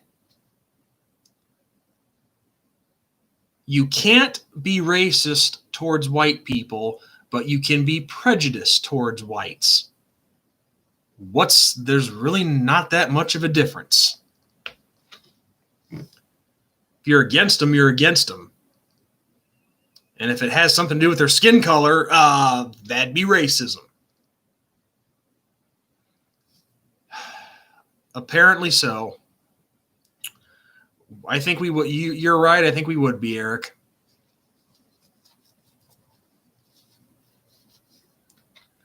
Well, the crazy thing too is with this whole Black Lives Matter movement is nobody does their research of who's behind it. I mean, the founders of the organization or the movement, I forget their names, like Patrice something, Elise something, I forget, but they came out in an interview and said that they are trained Marxists. There you go, Cowboy Longhorn. Exactly. But yeah, their leaders of the organization came out and said that they are trained Marxists. Well, communists were Marxists. There's really no difference between the two. Look at who is funding all of these groups. Most of it, George Soros. And also a lot of people in these protests and whatnot, a lot of them are paid actors too. And also I saw a video not too long ago, but there was this lady who went online and she actually showed this. She showed what it was like to go on Black Lives Matter's website to make a donation. Well, she wanted to see where her money was going to, and she had to go through a couple of different places. But long story short, it turns out that all the money that you donate through Black Lives Matter's website goes to different Democratic candidates and parties. I mean, there was a crap load of money that was going. See, because it all goes towards a thing called Act Blue, which is all for the Democratic Party. And there was a crap load that was going to Bernie Sanders' campaign, a lot of it going to Biden's. Alexandria Ocasio-Cortez, a lot of money to her, and so on. So that's, yeah. You see the true colors of all this.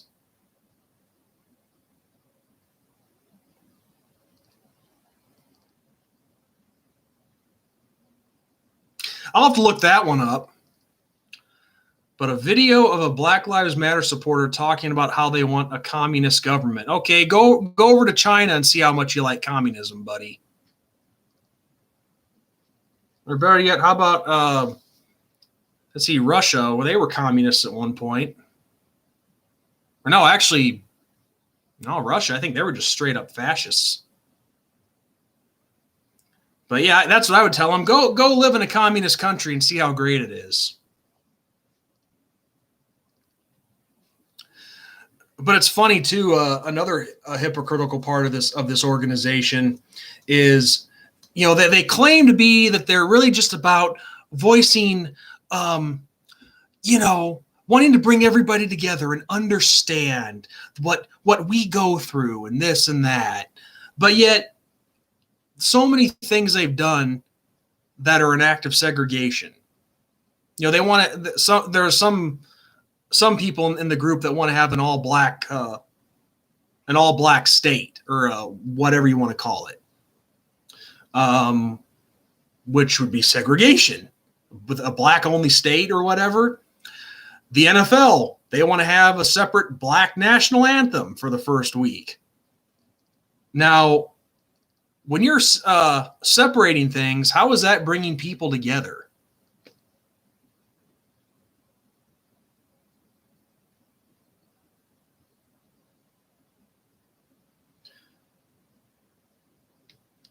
We should have a separate country underneath South America. We'll call it Communist America, and we will send the liberals and the BLMs there. The rest of us patriots can stay here and just leave peacefully.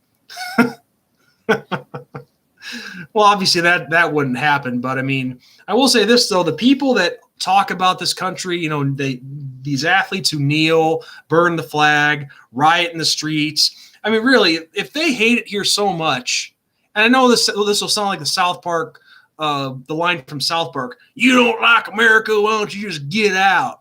But it's true. If you hate it here so much and all you do is complain, then why don't you go somewhere else where you'll be happy, or where you think you'll be happy? But, you know, since I brought it up, this what's really ironic about this, and I almost wonder, this kind of goes back to me wondering how many of these people actually do their research on different things. But this black national anthem that they want to play week one for all the NFL games, do they not know that that is a birthday song written to celebrate Abraham Lincoln's birthday? That's a fact. And yet Abraham Lincoln is one of the people whose statues they want to remove.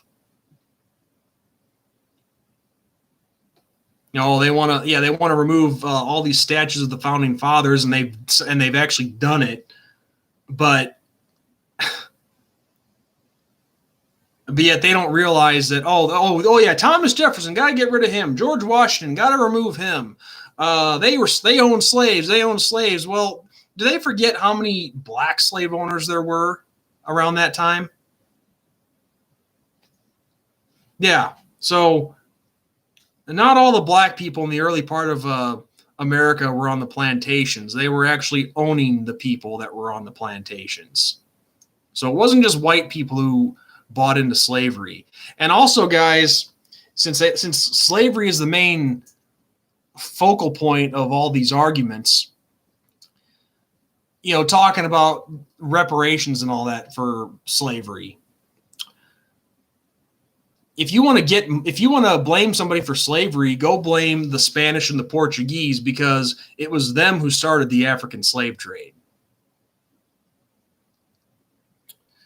And plus, do people forget that there are still parts in the world today, mostly Muslim countries, where slavery still exists? These people never talk about that.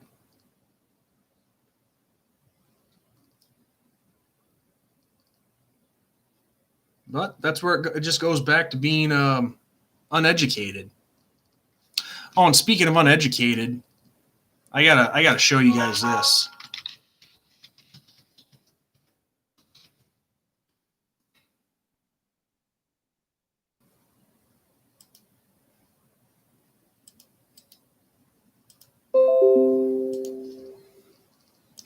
I'm going to post this link to this video in the comment section here. When you guys get a second, check out this video. You guys have probably seen the campus reform videos where they go on college campuses and interview different kids and ask them questions and stuff. Like, basically, this is the same group that does the things like where they'll read a policy by Donald Trump, but they'll have the kids think that it was from like Bernie Sanders or whoever. And then the kids will love it then when they think it's Bernie Sanders. But anyway, yeah, check out that link that I sent you guys. And this is this is the decay that our society is in right now. And granted, they probably don't show all the people who got it correct. But the fact that there's anybody like this on our college campuses today says a lot. Oh, Eric, you'll want to watch it. It's messed up, but it's entertaining at the same time. All it is it's just another one of those campus reform videos.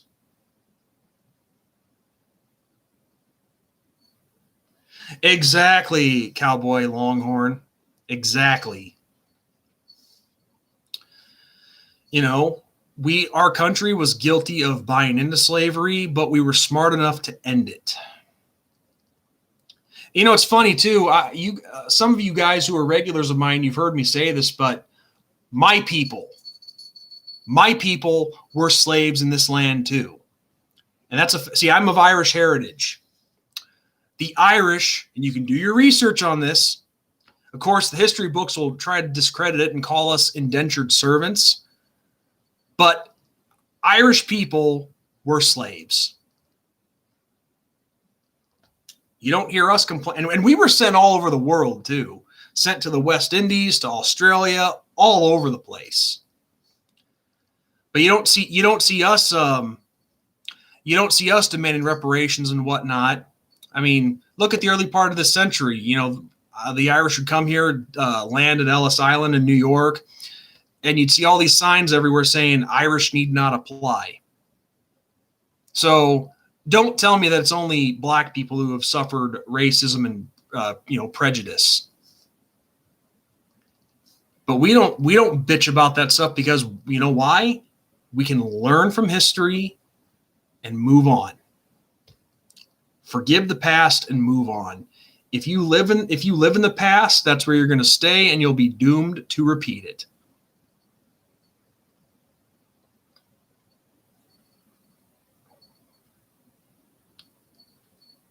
Yeah, it's Eric. It's fine to give that video the traffic. These people, this campus reform, they're about exposing the idiots.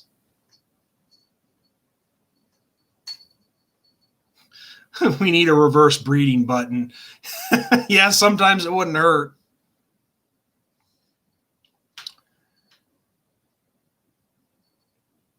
Yeah, JJ, I knew that you were Polish. Because I remember, didn't we have like a half-hour discussion one time about pierogies? But yeah, just like a number of other people, the Poles were slaughtered in the concentration camps too.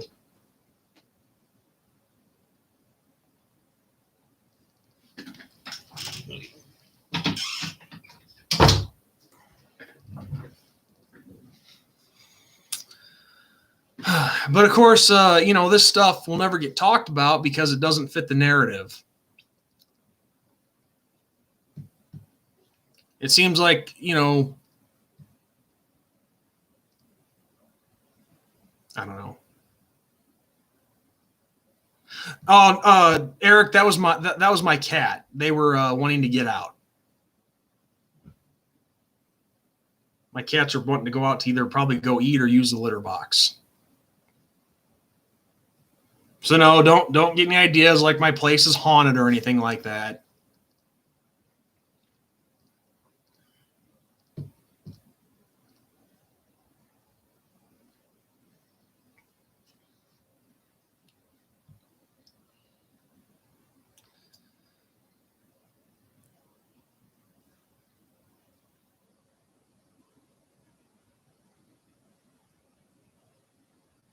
Exactly, JJ. That's the whole point. Is it's not to demand things. It's just learn from it and move on. I agree 100%. But I think with a lot of people in these these liberal movements like BLM and Tifa and whatnot, it's almost like the movie The Dark Knight. Some people, they just want to stay angry and they just want to watch the world burn.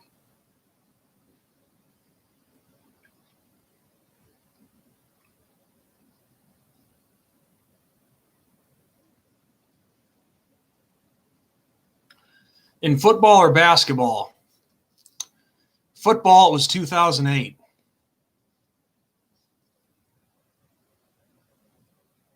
Basketball was fairly more recent.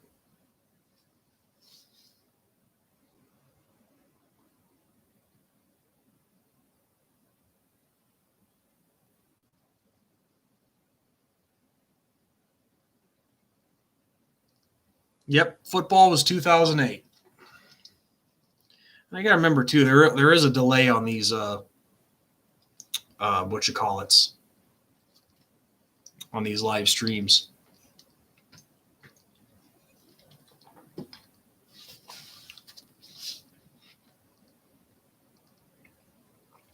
Yeah, unfortunately, I remember that game. It sucked because, it sucked even more because I couldn't watch it because I had to work a Saturday shift. Put in some overtime.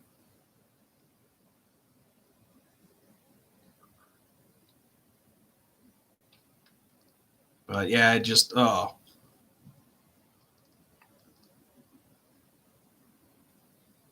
Yeah. No, well, actually, that was the start. But what really did Charlie Weiss in was the next year when he got beat by UConn. That was the nail in the coffin.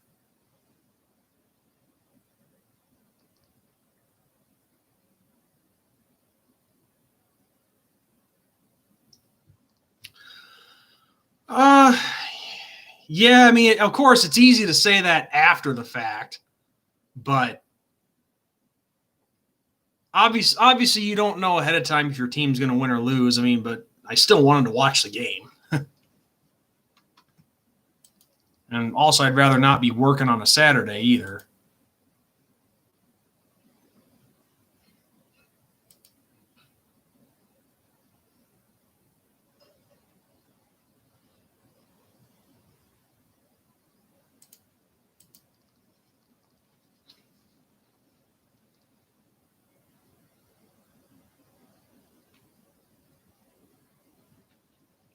How does losing to a Greg Robinson coach Syracuse team not get you fired?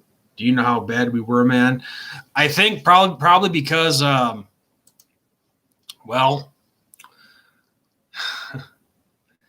see, here's the thing. Charlie Weiss's first season, I actually can have an explanation for that.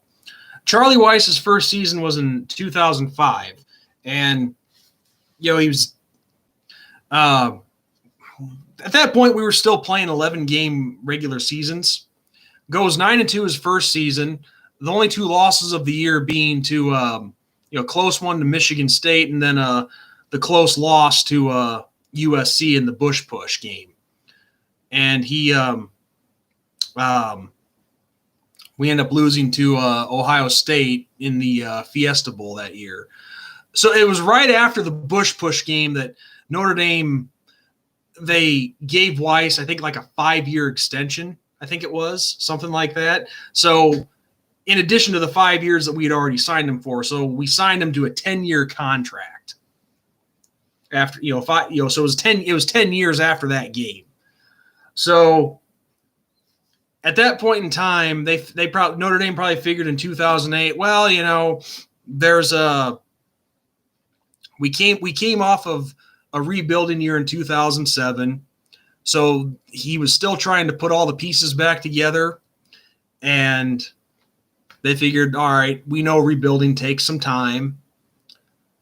But then I think after 2009, when they were seeing that there was no progress whatsoever being made, they just said, all right, screw it. We'll pay this guy off for the next 7 or 8 years.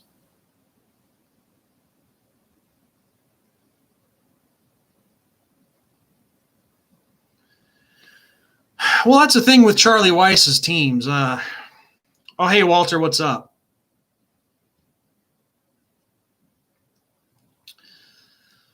That's the thing with Charlie Weiss's team, because I'm Eric, I'm reading your comment about, you tell me as bad as you guys were that year. Charlie Weiss could put together one hell of an offense, but a defense, not so much.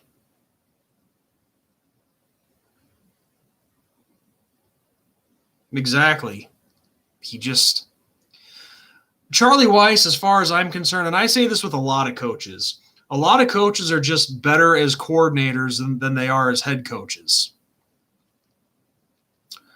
The great Buddy Ryan, who was the defensive coordinator of that 85 Bears team, the monsters of the Midway, he was not a great head coach. I'm sorry, he wasn't. But you look at his resume for being a defensive coordinator, oh, phenomenal. Absolutely phenomenal.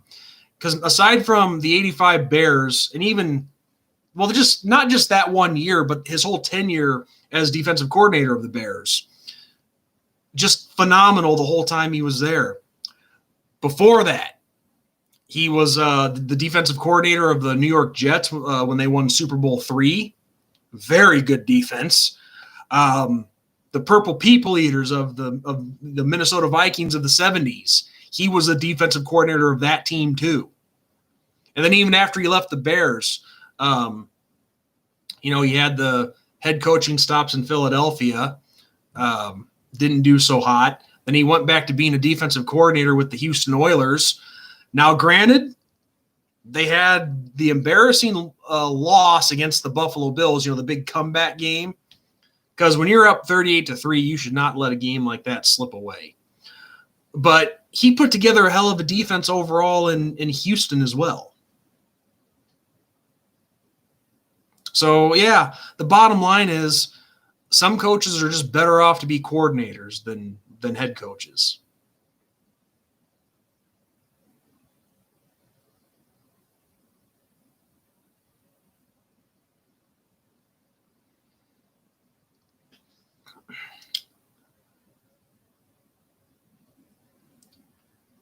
The Pasqualoni thing, I forget about that. Enlighten me on that. I probably should know what that was, but I forgot. But yeah, you're right on that. West Coast offenses probably wouldn't play too well in Northeast schools.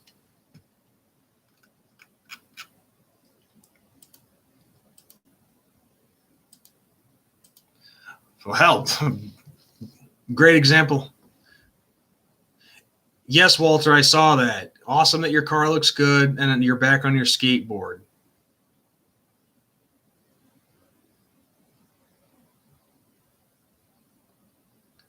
Hey, BVD, what's up? I saw that you were when I was about to go live when I made that comment. And I tried to get everybody here to go say hi.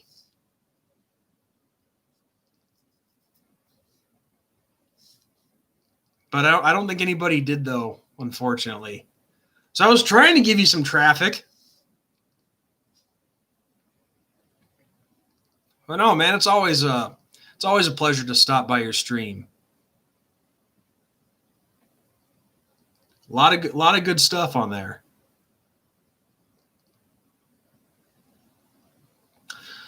Let's see. Paul Pasqualoni was fired after a 6-6 year. He compiled a record of 107 wins and 59 losses. It was getting stale, but the way they fired him and brought in a USC guy was wrong. Okay. I guess I don't remember too much about that. No, man, I would never tell you to go play in traffic. Walter, I'm not getting my ass on a skateboard. That's not happening.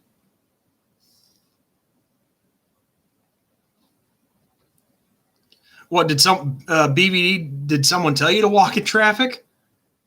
If so, that's not cool.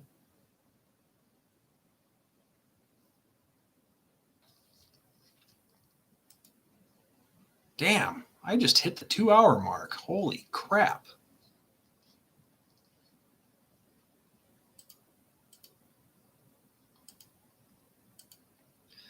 I honestly did not think that I would go this long tonight, to be honest with you.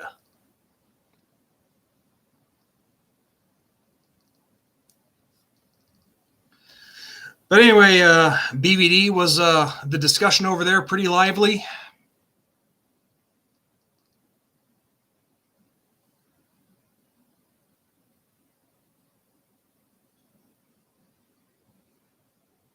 Oh, I gotcha.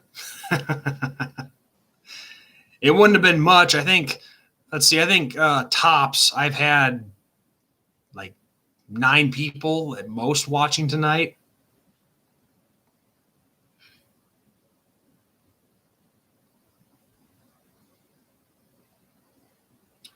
Oh, yes, you are right about that. The comments over there do make it lively.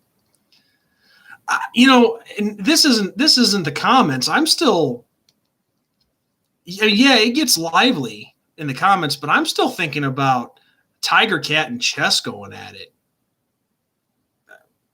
That tops anything in the comments. Oh, I thought you were already over 10,000 subs.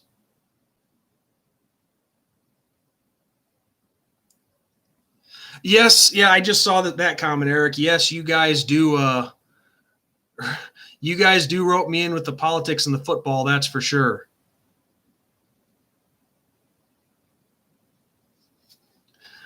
Oh, that's good. That's good, BBD. But I wasn't there for the start of that. But the two of them, they just were. Damn. That is the most angry I have ever seen T-Cat get ever. Walter, the kitties are doing fine. Just being fat and lazy and eating.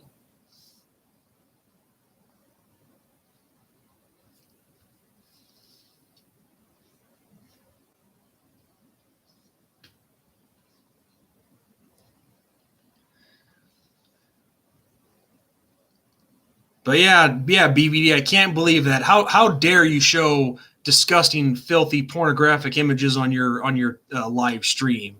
The St. Louis Arch and the Busch Stadium. I should report you.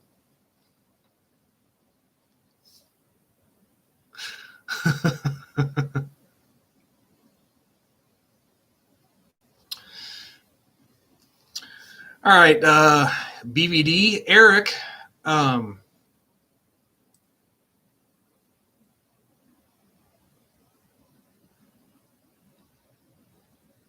Yeah, that would BBD. That would definitely make things a lot more personal for sure. I've gotten to really know TK a lot more since we all had that 3-way, and I've seen her super mad, and it's not pretty. What BBD is referring to, guys, is me, him, and Tiger Cat. We had a 3-way conversation phone call, not to be confused with something else. But anyway, BBD, Eric here. Well, Syracuse and Buffalo Sports, but he lets me call him by his real name. He wants me to ask you, do you think that the Vols can get off to a better start this year?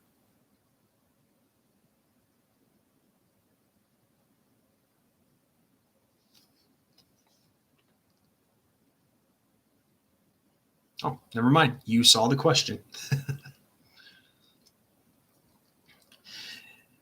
Yeah, man, I do hope your Vols can turn it around.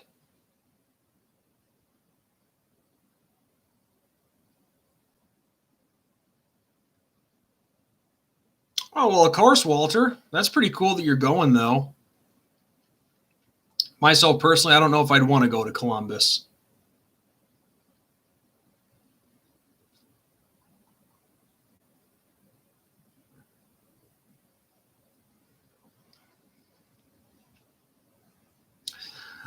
But, BBD, just to touch on something, I know nobody brought this up, but I don't know if you saw my response to you when you asked me this the other night, but you asked me what the high school football situation up here in Illinois was going to be like.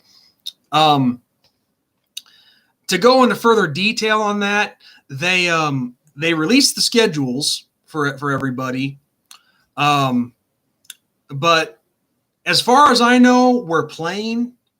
But I'm also hearing rumors that they could push it back to spring. But there's all sorts of things going on right now. I don't know which rumor to believe.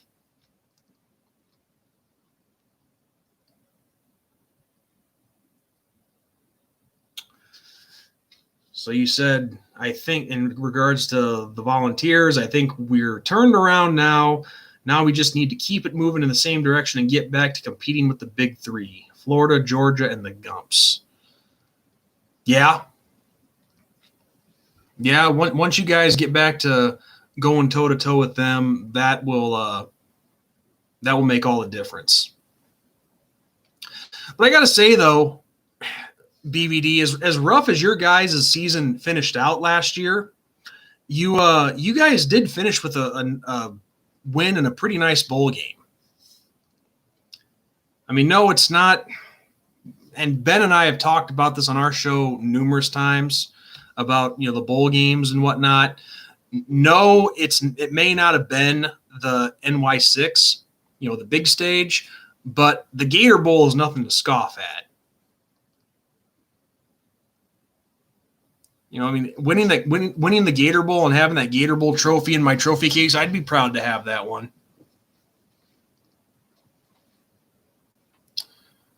In Texas, they pushed the start of the high school season from the end of August to the end of September. Okay, well, that's not too bad. I mean, in Texas, that wouldn't be too much of a problem down there because it only snows in like the northern part of Texas. So for a good chunk of the state, it wouldn't be an issue.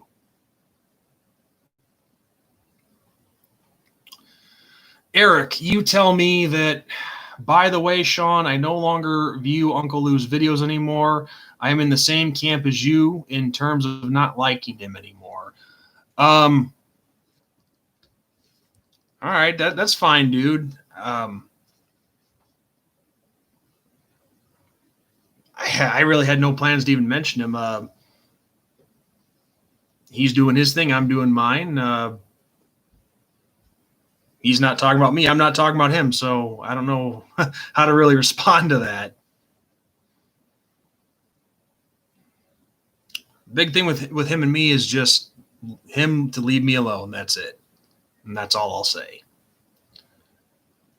But yeah, Walter, you bring up a good point for BVD here. And BVD, we actually talked about this when we met up, but I too would love to see the Vols and the Irish play again. But yeah, 6 wins in a row, and the only team in the Power 5 that had a longer winning streak than you guys was LSU. That is crazy.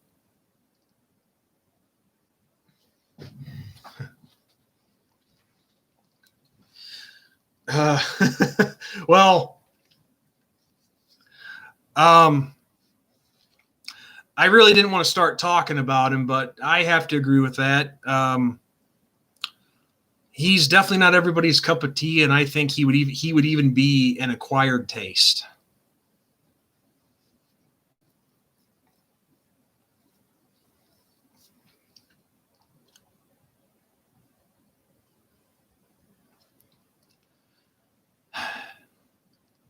Well, I mean, since he was brought up, and honestly, I had no plans to, but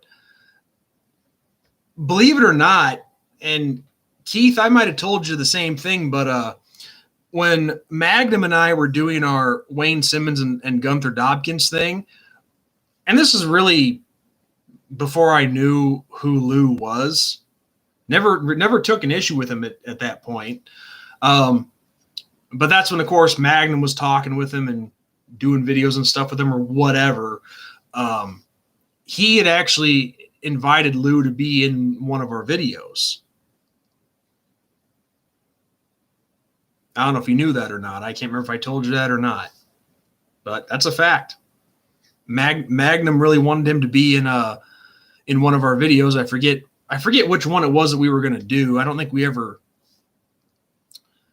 actually, it might have been the Star Wars spoof. Yeah, I think it was the Star Wars one because Magnum wanted him to make a cameo as Obi-Wan saying, "Use the Force." But that never happened. Yeah, I remember that game too in 2004 when we came down to Neyland and beat Tennessee. I could only watch the first half at home. Well, actually, more like the first quarter. But I had just graduated high school earlier that spring, and I was working as a pizza delivery guy at the time. And so the rest of that, so after the first quarter, the rest of that game, I had to listen. I had to listen to on the radio in my car while making deliveries. But it was still pretty awesome.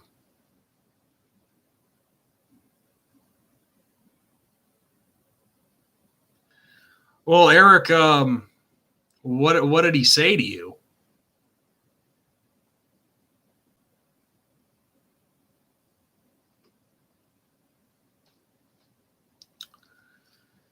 I understand. Let's see, BBD. I understand, and he would too. He's very, very good at what he does.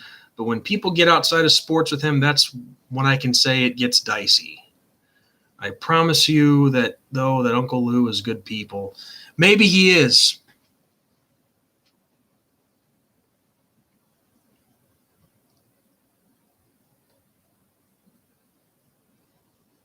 I mean, obviously, I mean, I will say this, and this is actually a complimentary thing I'm about to say. Obviously, he has some human to him if he, has a wife and kids and whatnot, and, is a husband and a father.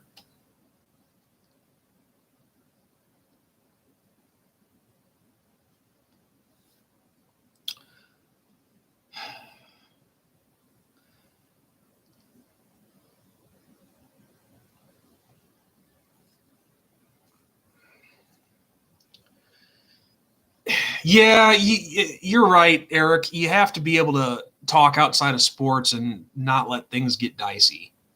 Um, but yeah, Keith, you're right about that. Um, Obviously, I'm a very opinionated person as well, and that's actually what caused the rift between him and I.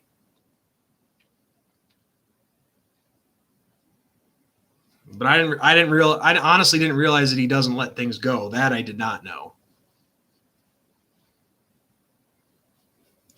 2 years old, Mike. Really? I was 18. God, where does time go? I mean, 2004, that's when I graduated high school, and now here I am a few years away on the verge of my 20th.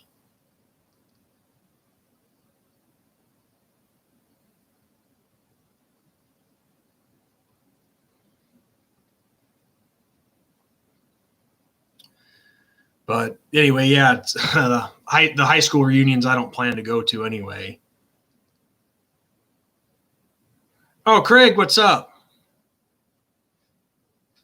I saw you just showed up.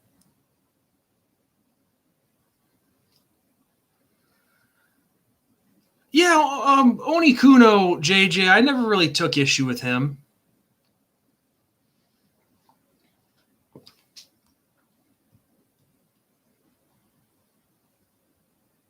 I mean, we've never really talked personally. I mean, I think that based on a video I saw recently, not too long ago, um, him and I would probably clash politically, but overall, I've never had an issue with him.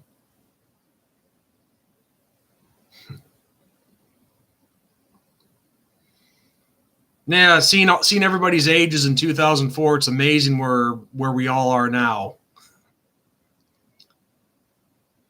I was 18, didn't know where the hell I was going in life, and now here I am 34. Have things somewhat figured out. Having some fun here on YouTube. Of course, YouTube wasn't even around at that point yet. But doing YouTube, having a good time. Still not married yet, but I'm sure that's coming if I can ever find the right woman. And I work as a machinist.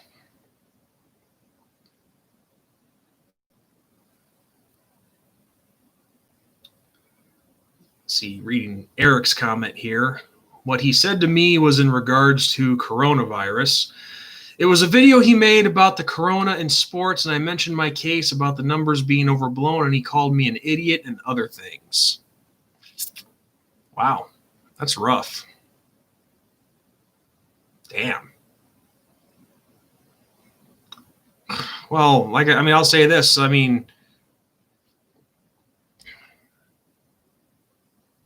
guess I can't really comment because I didn't see the video, but not for a second do I think coronavirus is fake. But I do think sometimes the numbers can be a little overblown, and this is just a fact. They could test. I forget how it works out, but you could test 3 tests could be for the same person. I remember reading that. Like 3 or 4 tests, that could all be just one person, but they add it to the overall numbers.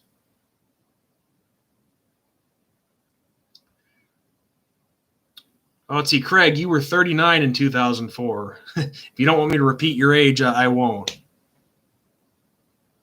Still, though, 16 freaking years ago, where has the time gone? It's insane. Which one, Walter? There was a lot of USC video makers, and he went by several different names.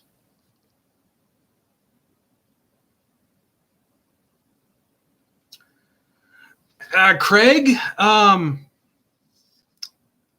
you asked me who do you think the ACC will put as our 4 games?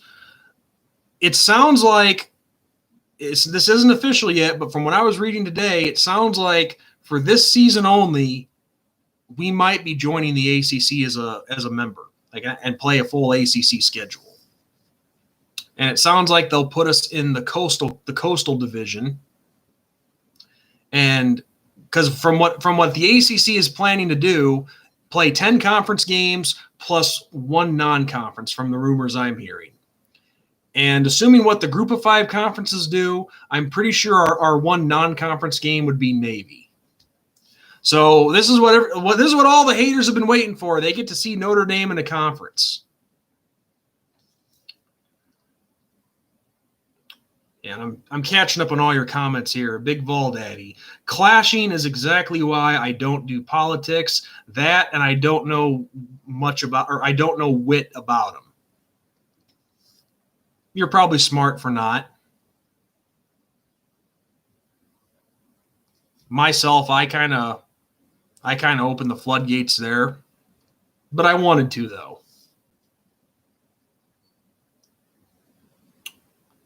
Oh, this must be a different guy, Walter. I was thinking of that one USC guy who had all those sock puppet accounts and trolled all the Notre Dame pages. Eric, you were 4 in 2004?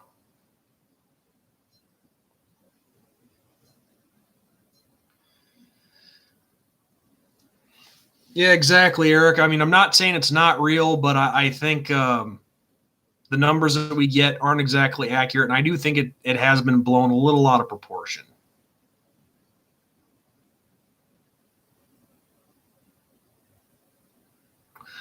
Awesome, Craig. It's just some people are particular about their age.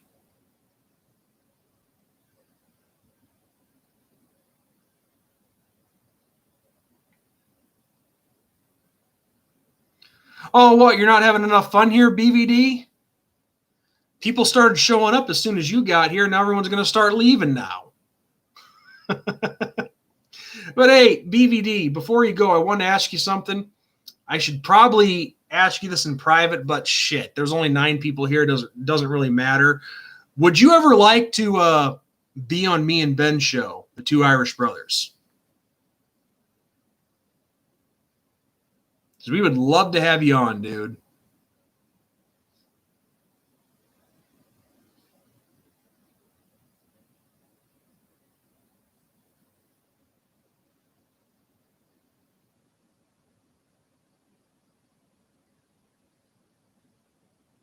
JJ, I hope that is the case, man.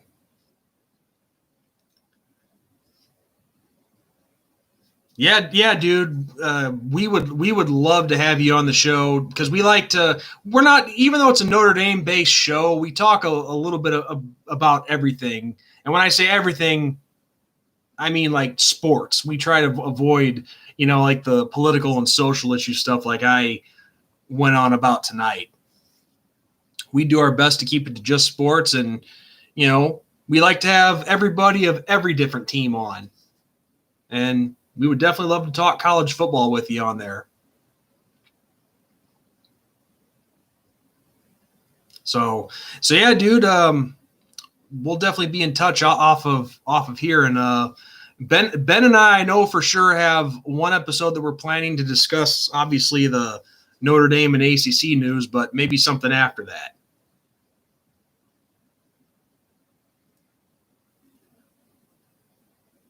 Oh, and I almost forgot. Cardinals suck.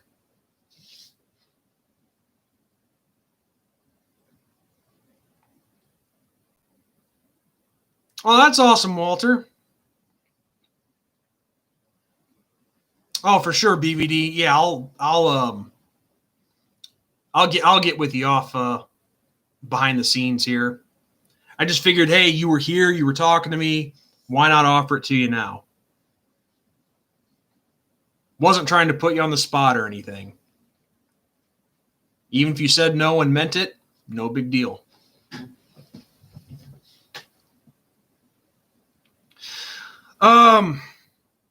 But yeah, BBD, if you're out, take care, my man, and yeah, we'll definitely talk for sure. What was I going to say? There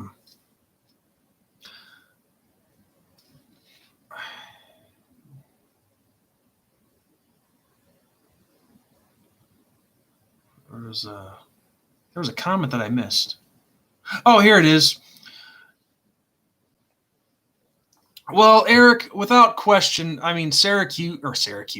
Clemson is going to be the team to beat without a doubt, but I think we're capable of beating them.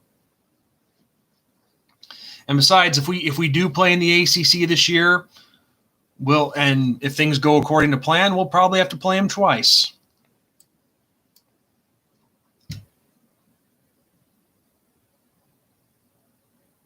Oh, I know, Craig. I said that earlier. This is the one good thing about this, even though it sucks. Notre Dame giving up their independence.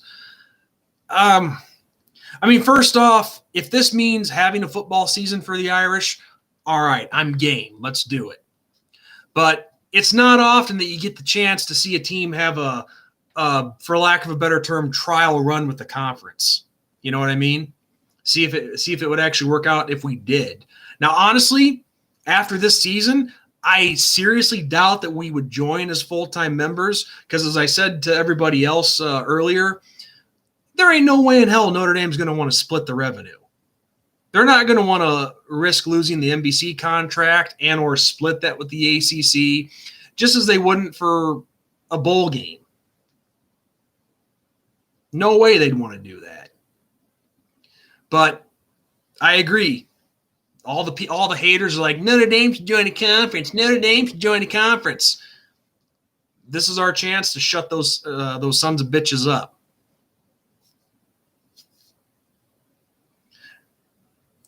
Yeah, I know but you're right. That's exactly how it would go, though. If we did go 11-0, 10-1, like you said, people would be like, "Oh, well, you just played the ACC." Yeah, that probably would be the case because people just don't like being wrong.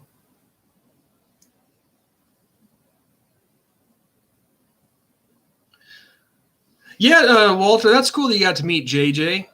I haven't had that chance yet. Mostly just talking to him on text and on here and whatnot. But who knows, JJ? One of these days we probably will be able to meet.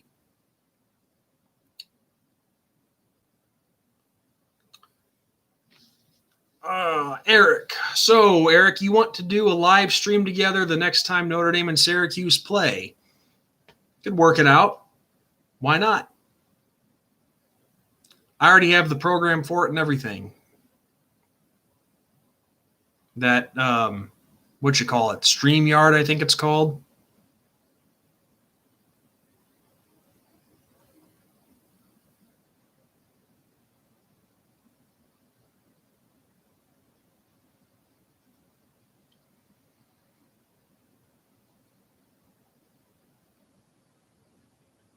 You got a good point there, Craig.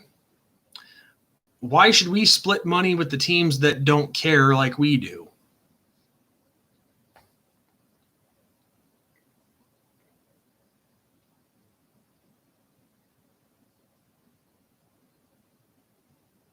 We could try that. I mean, I've never. See, here's the thing. Football season, I've always wanted to spend that time with my family watching the games, but I could probably do it once. You know, do like a live viewing reaction video and give commentary.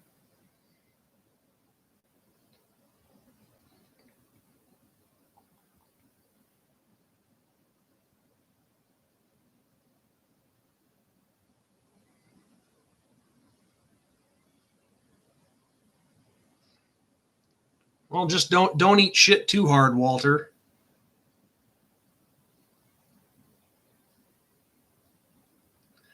No disrespect, Walter, but all the skateboard punks back in school, I never could stand them. Because a lot of them usually fit the stereotypes of being smart mouth and punks and that kind of thing. And they were always the real short kids too, the little Weasley ones that you just wanted to knock out. And you know you could knock them out with one punch, but unfortunately they had all the big strong guys having their backs.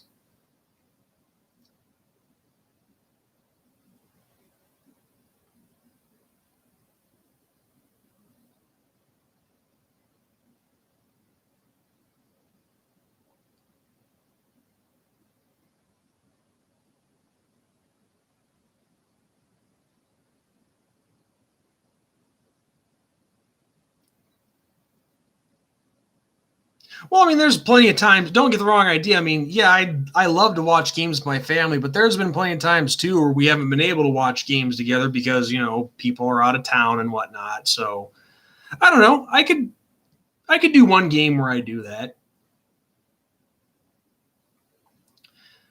I mean, that's a thing. If you want to,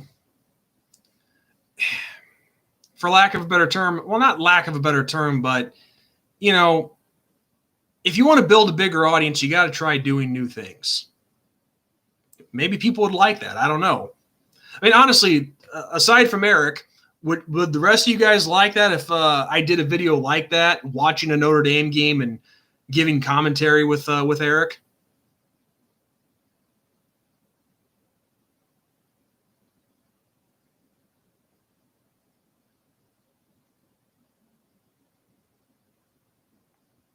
Well, Craig, those people aren't worth being friends with anyway that do that. As Craig said, what's real sad is that because I am a huge ND fan, I don't get invited to parties, so I drop those people like a bad habit. And I didn't say all skateboarders were bad, Walter. I'm just saying the ones that I went to school with fit all the stereotypes.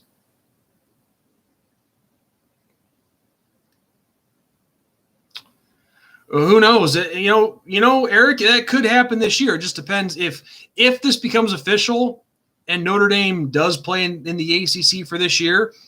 That matchup could happen this year. Who knows? Because I know Syracuse plays in the Atlantic Division. Well, actually, I don't think it would happen this season because Notre Dame would obviously go to, from what I read, they're looking to go to the Coastal Division, and we already have 3 teams on our that were already set on the schedule from the Atlantic, and Syracuse was not one of them. Wake Forest, Louisville, and I forget who the other one was.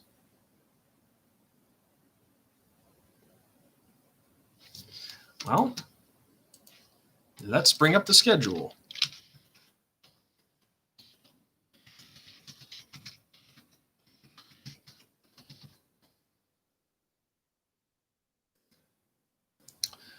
Okay, so we had 6 ACC teams on our slate already for this year, and those are Wake Forest, Duke, Georgia Tech, Pittsburgh, Clemson, and Louisville.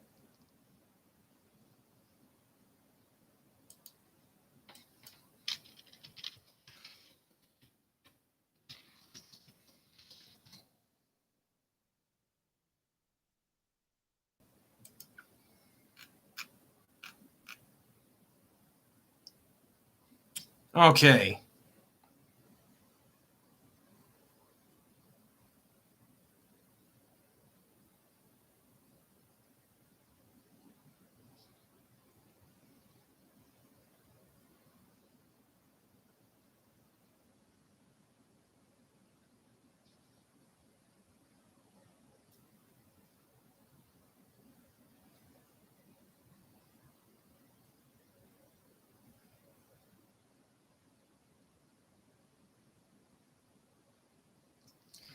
Okay, because I'm pretty sure I'm just looking at the divisions here in the ACC to make sure I have them right.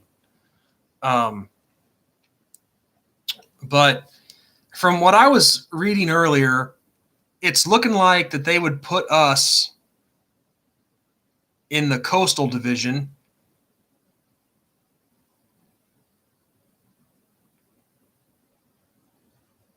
And I don't know if they would move anybody or what. Well, there's already 14 teams, so this would be a 15 team conference then.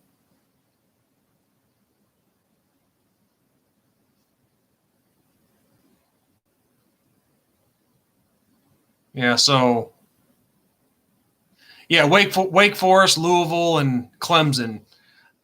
Those would be the 3 teams we'd play from the other division.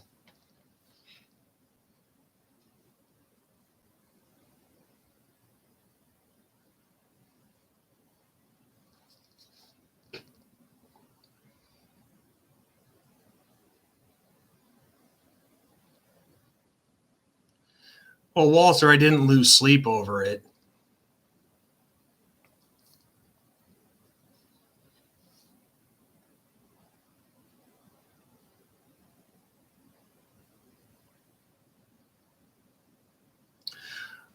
Oh yeah, if Notre Dame joined as a full member, like permanently, like you said, Eric, they would have to go to 9 games for sure. But let's see. Let me bring up the article that I saw so I can better accurately tell you guys what they're thinking. Like I said, this is all just, it's none of this is official.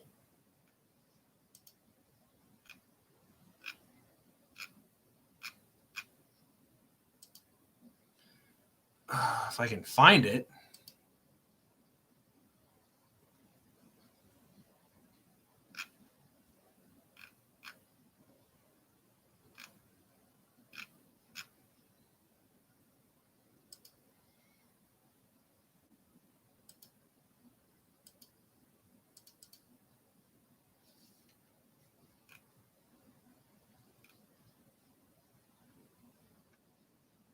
Sorry, guys. I know this is the boring part of the stream right now where I'm just looking and not saying anything.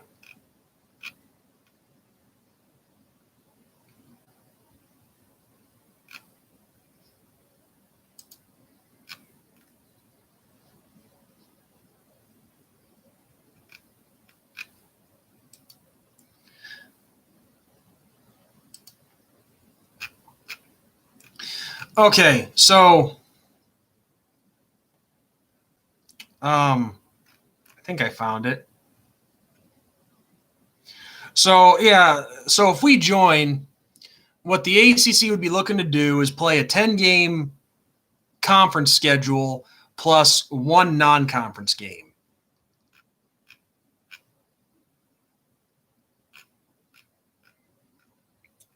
And it sounds like they would put us in the Coastal Conference.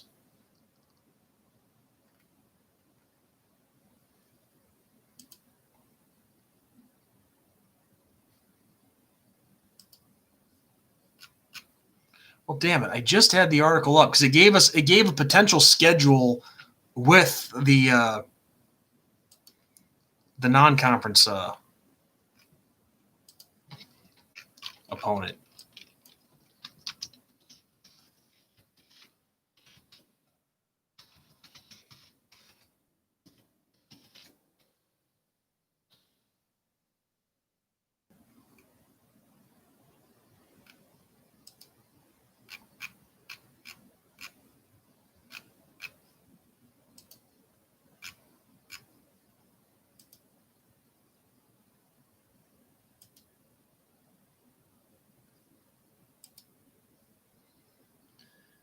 But then again, this was hours ago, so there's been a bunch more stories.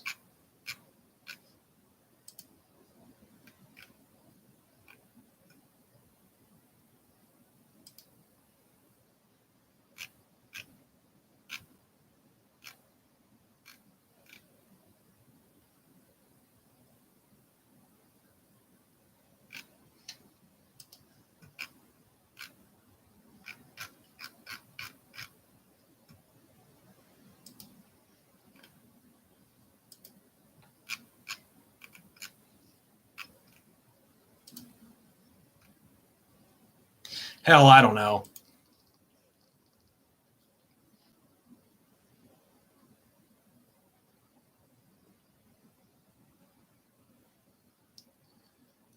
Oh, hey, Brody, what's up? I didn't see it coming right away. I was trying to find an article I was reading about earlier with all the news in Notre Dame and the ACC. It's all good, dude. I can't lie to you. I'm about to close up shop here pretty soon, but I'll stay on a few extra minutes. No, Mike, screw the Big Ten. First off, we tried to join back in the 40s. They turned us down because they were prejudiced towards Catholics. They came asking us around in 1999. We told them no, and rightfully so. So screw the Big Ten.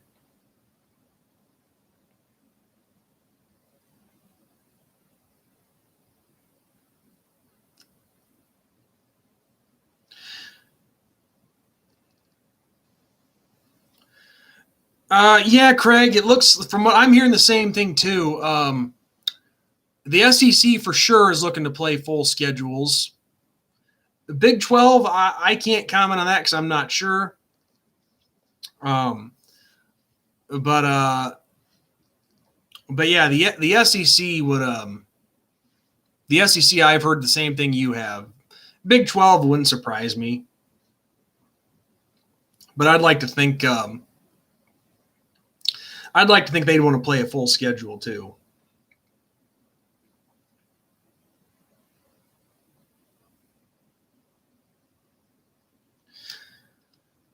Yeah, that was a pretty big year for the ACC in 2013.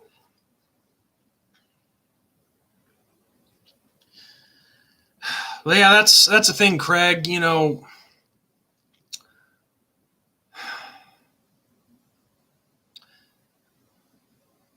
this is where a tough decision has to be made because, you know, Craig here says problem is Navy and Western Michigan and Arkansas said they still want to play us. Well, that's the thing. I mean, this is where I would not want to be an athletic director. I can tell you that much because it'd be a tough decision because somebody's going to be left out. Somebody's going to be disappointed.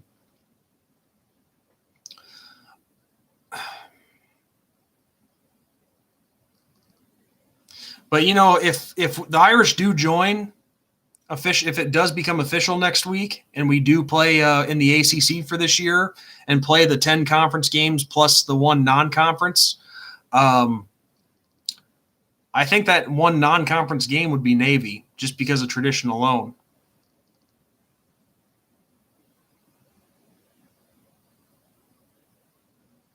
Yeah, Eric, it was nice talking to you too. See you next time, man.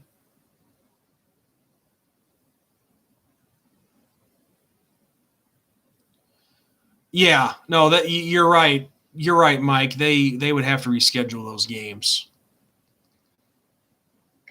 You know, this is where Corona screwed up a lot of things. I mean, it sucks, but it is what it is.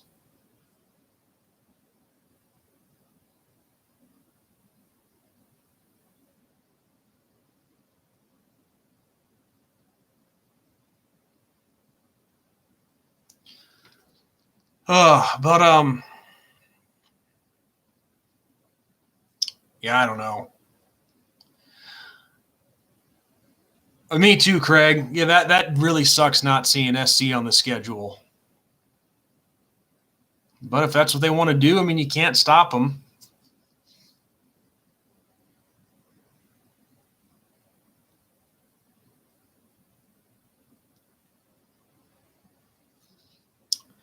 I'm sure you guys have heard this too, but since I was mentioning it, since I was talking about Black Lives Matter and all that earlier, I gotta say it's funny. Everybody, all the medical experts and whatnot want us to social distance and all that stuff, quarantine, whatever. Can't have fans inside the stadiums at ball games, but they can have thousands of people at these these thousands of people, these BLM rallies. That's perfectly okay. Funny how that works.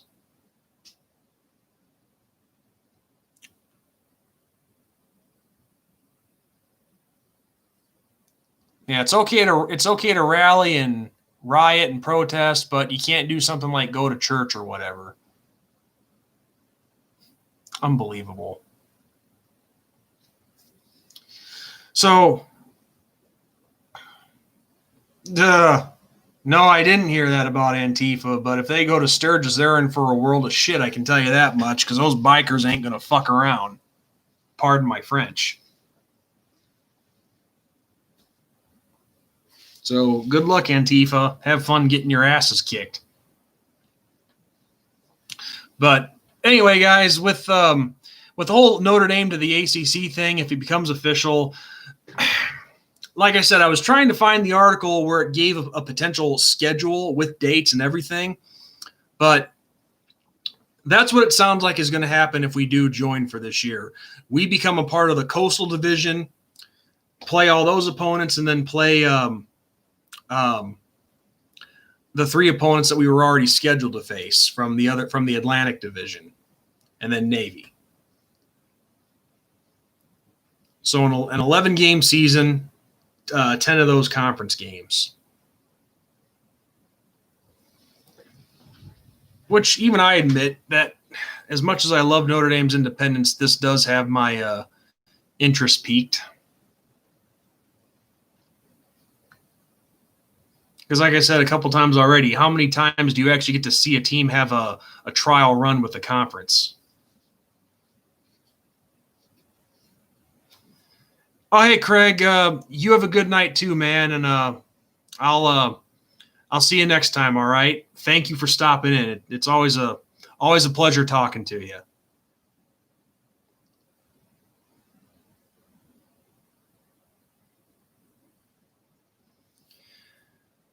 No, it doesn't seem right, Walter. But if you want to have a season, you know, you do what you have to do.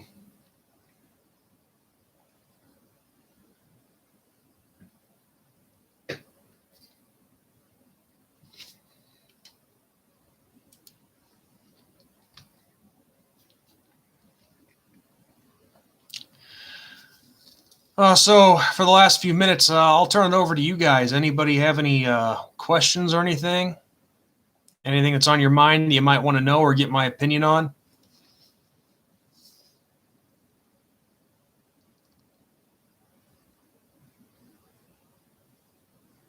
Because I am just about out of topics for the night.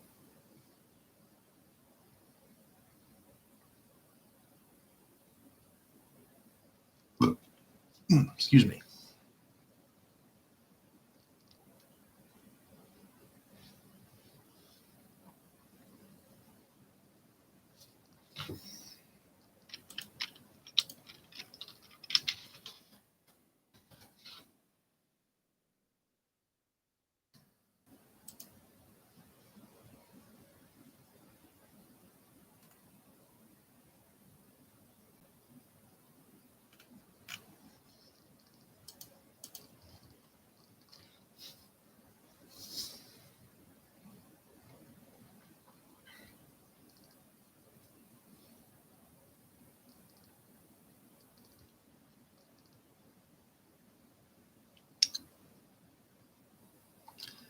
Anyway, guys, I know I'm sounding like a big advertisement here by saying this, but yeah, if you guys haven't seen it yet, make sure you go check out me and Ben's new show, The Two Irish Brothers. I did post the link to it already. We can use as much support as we can get. We've had a lot of good stuff on there. So if you haven't seen our new show yet, check it out. I think you might like it. And yes, Walter, that was the second time you've told me about wiping out. Don't think that I don't see your comments.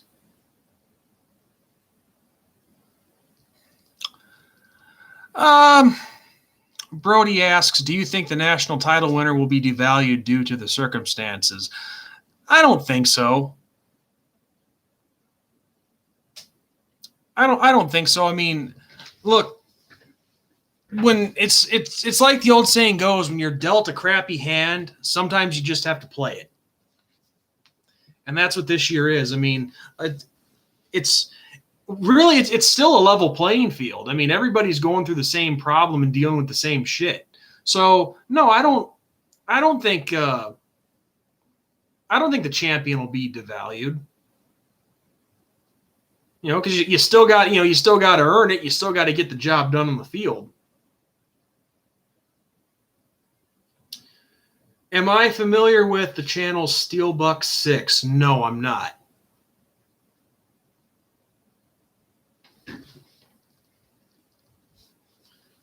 Never heard of that channel.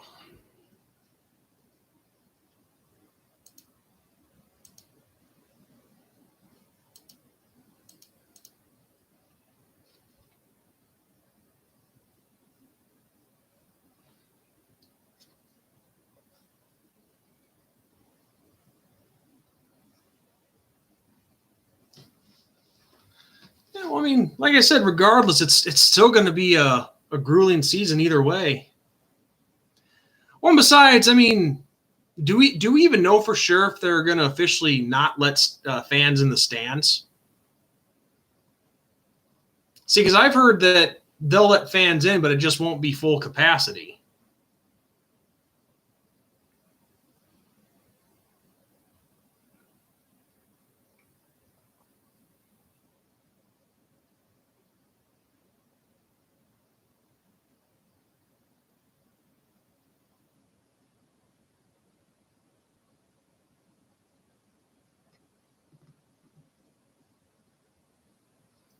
But no, I mean, I agree. This is definitely not what I had in mind for the season. Didn't expect all this, but it is what it is.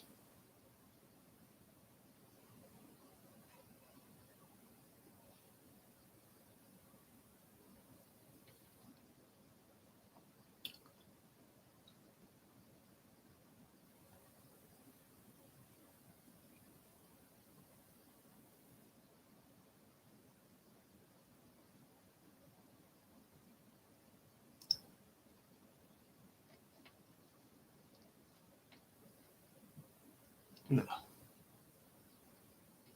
You need to shave again already.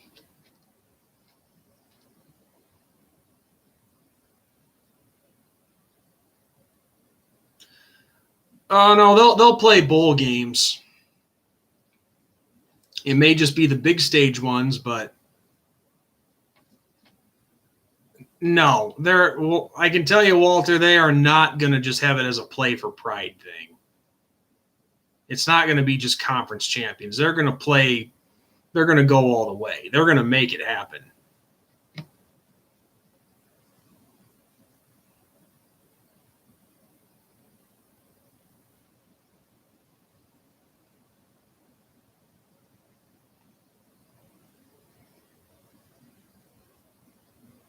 Okay, we could.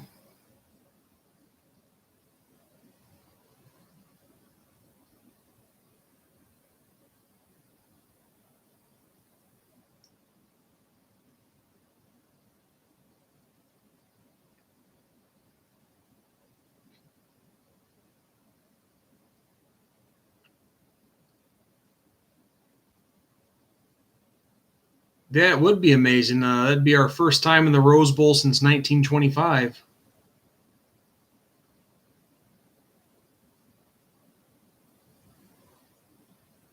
$25 or $27. I'm pretty sure it was $25.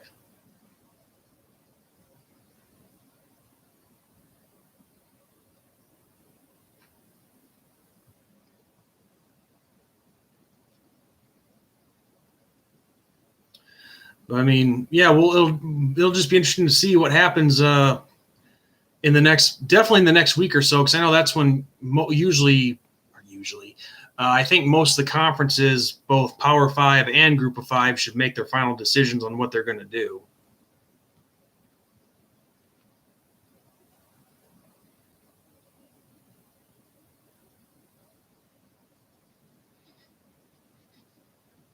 So, but no, they will definitely have the big stage. They will definitely have the NY6 bowls for sure.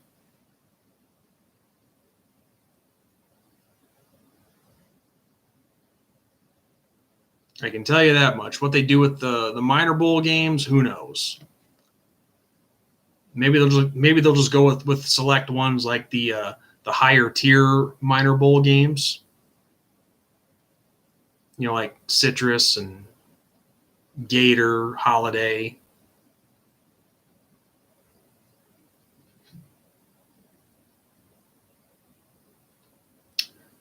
So, well, guys, I think I'm gonna turn in, end the stream.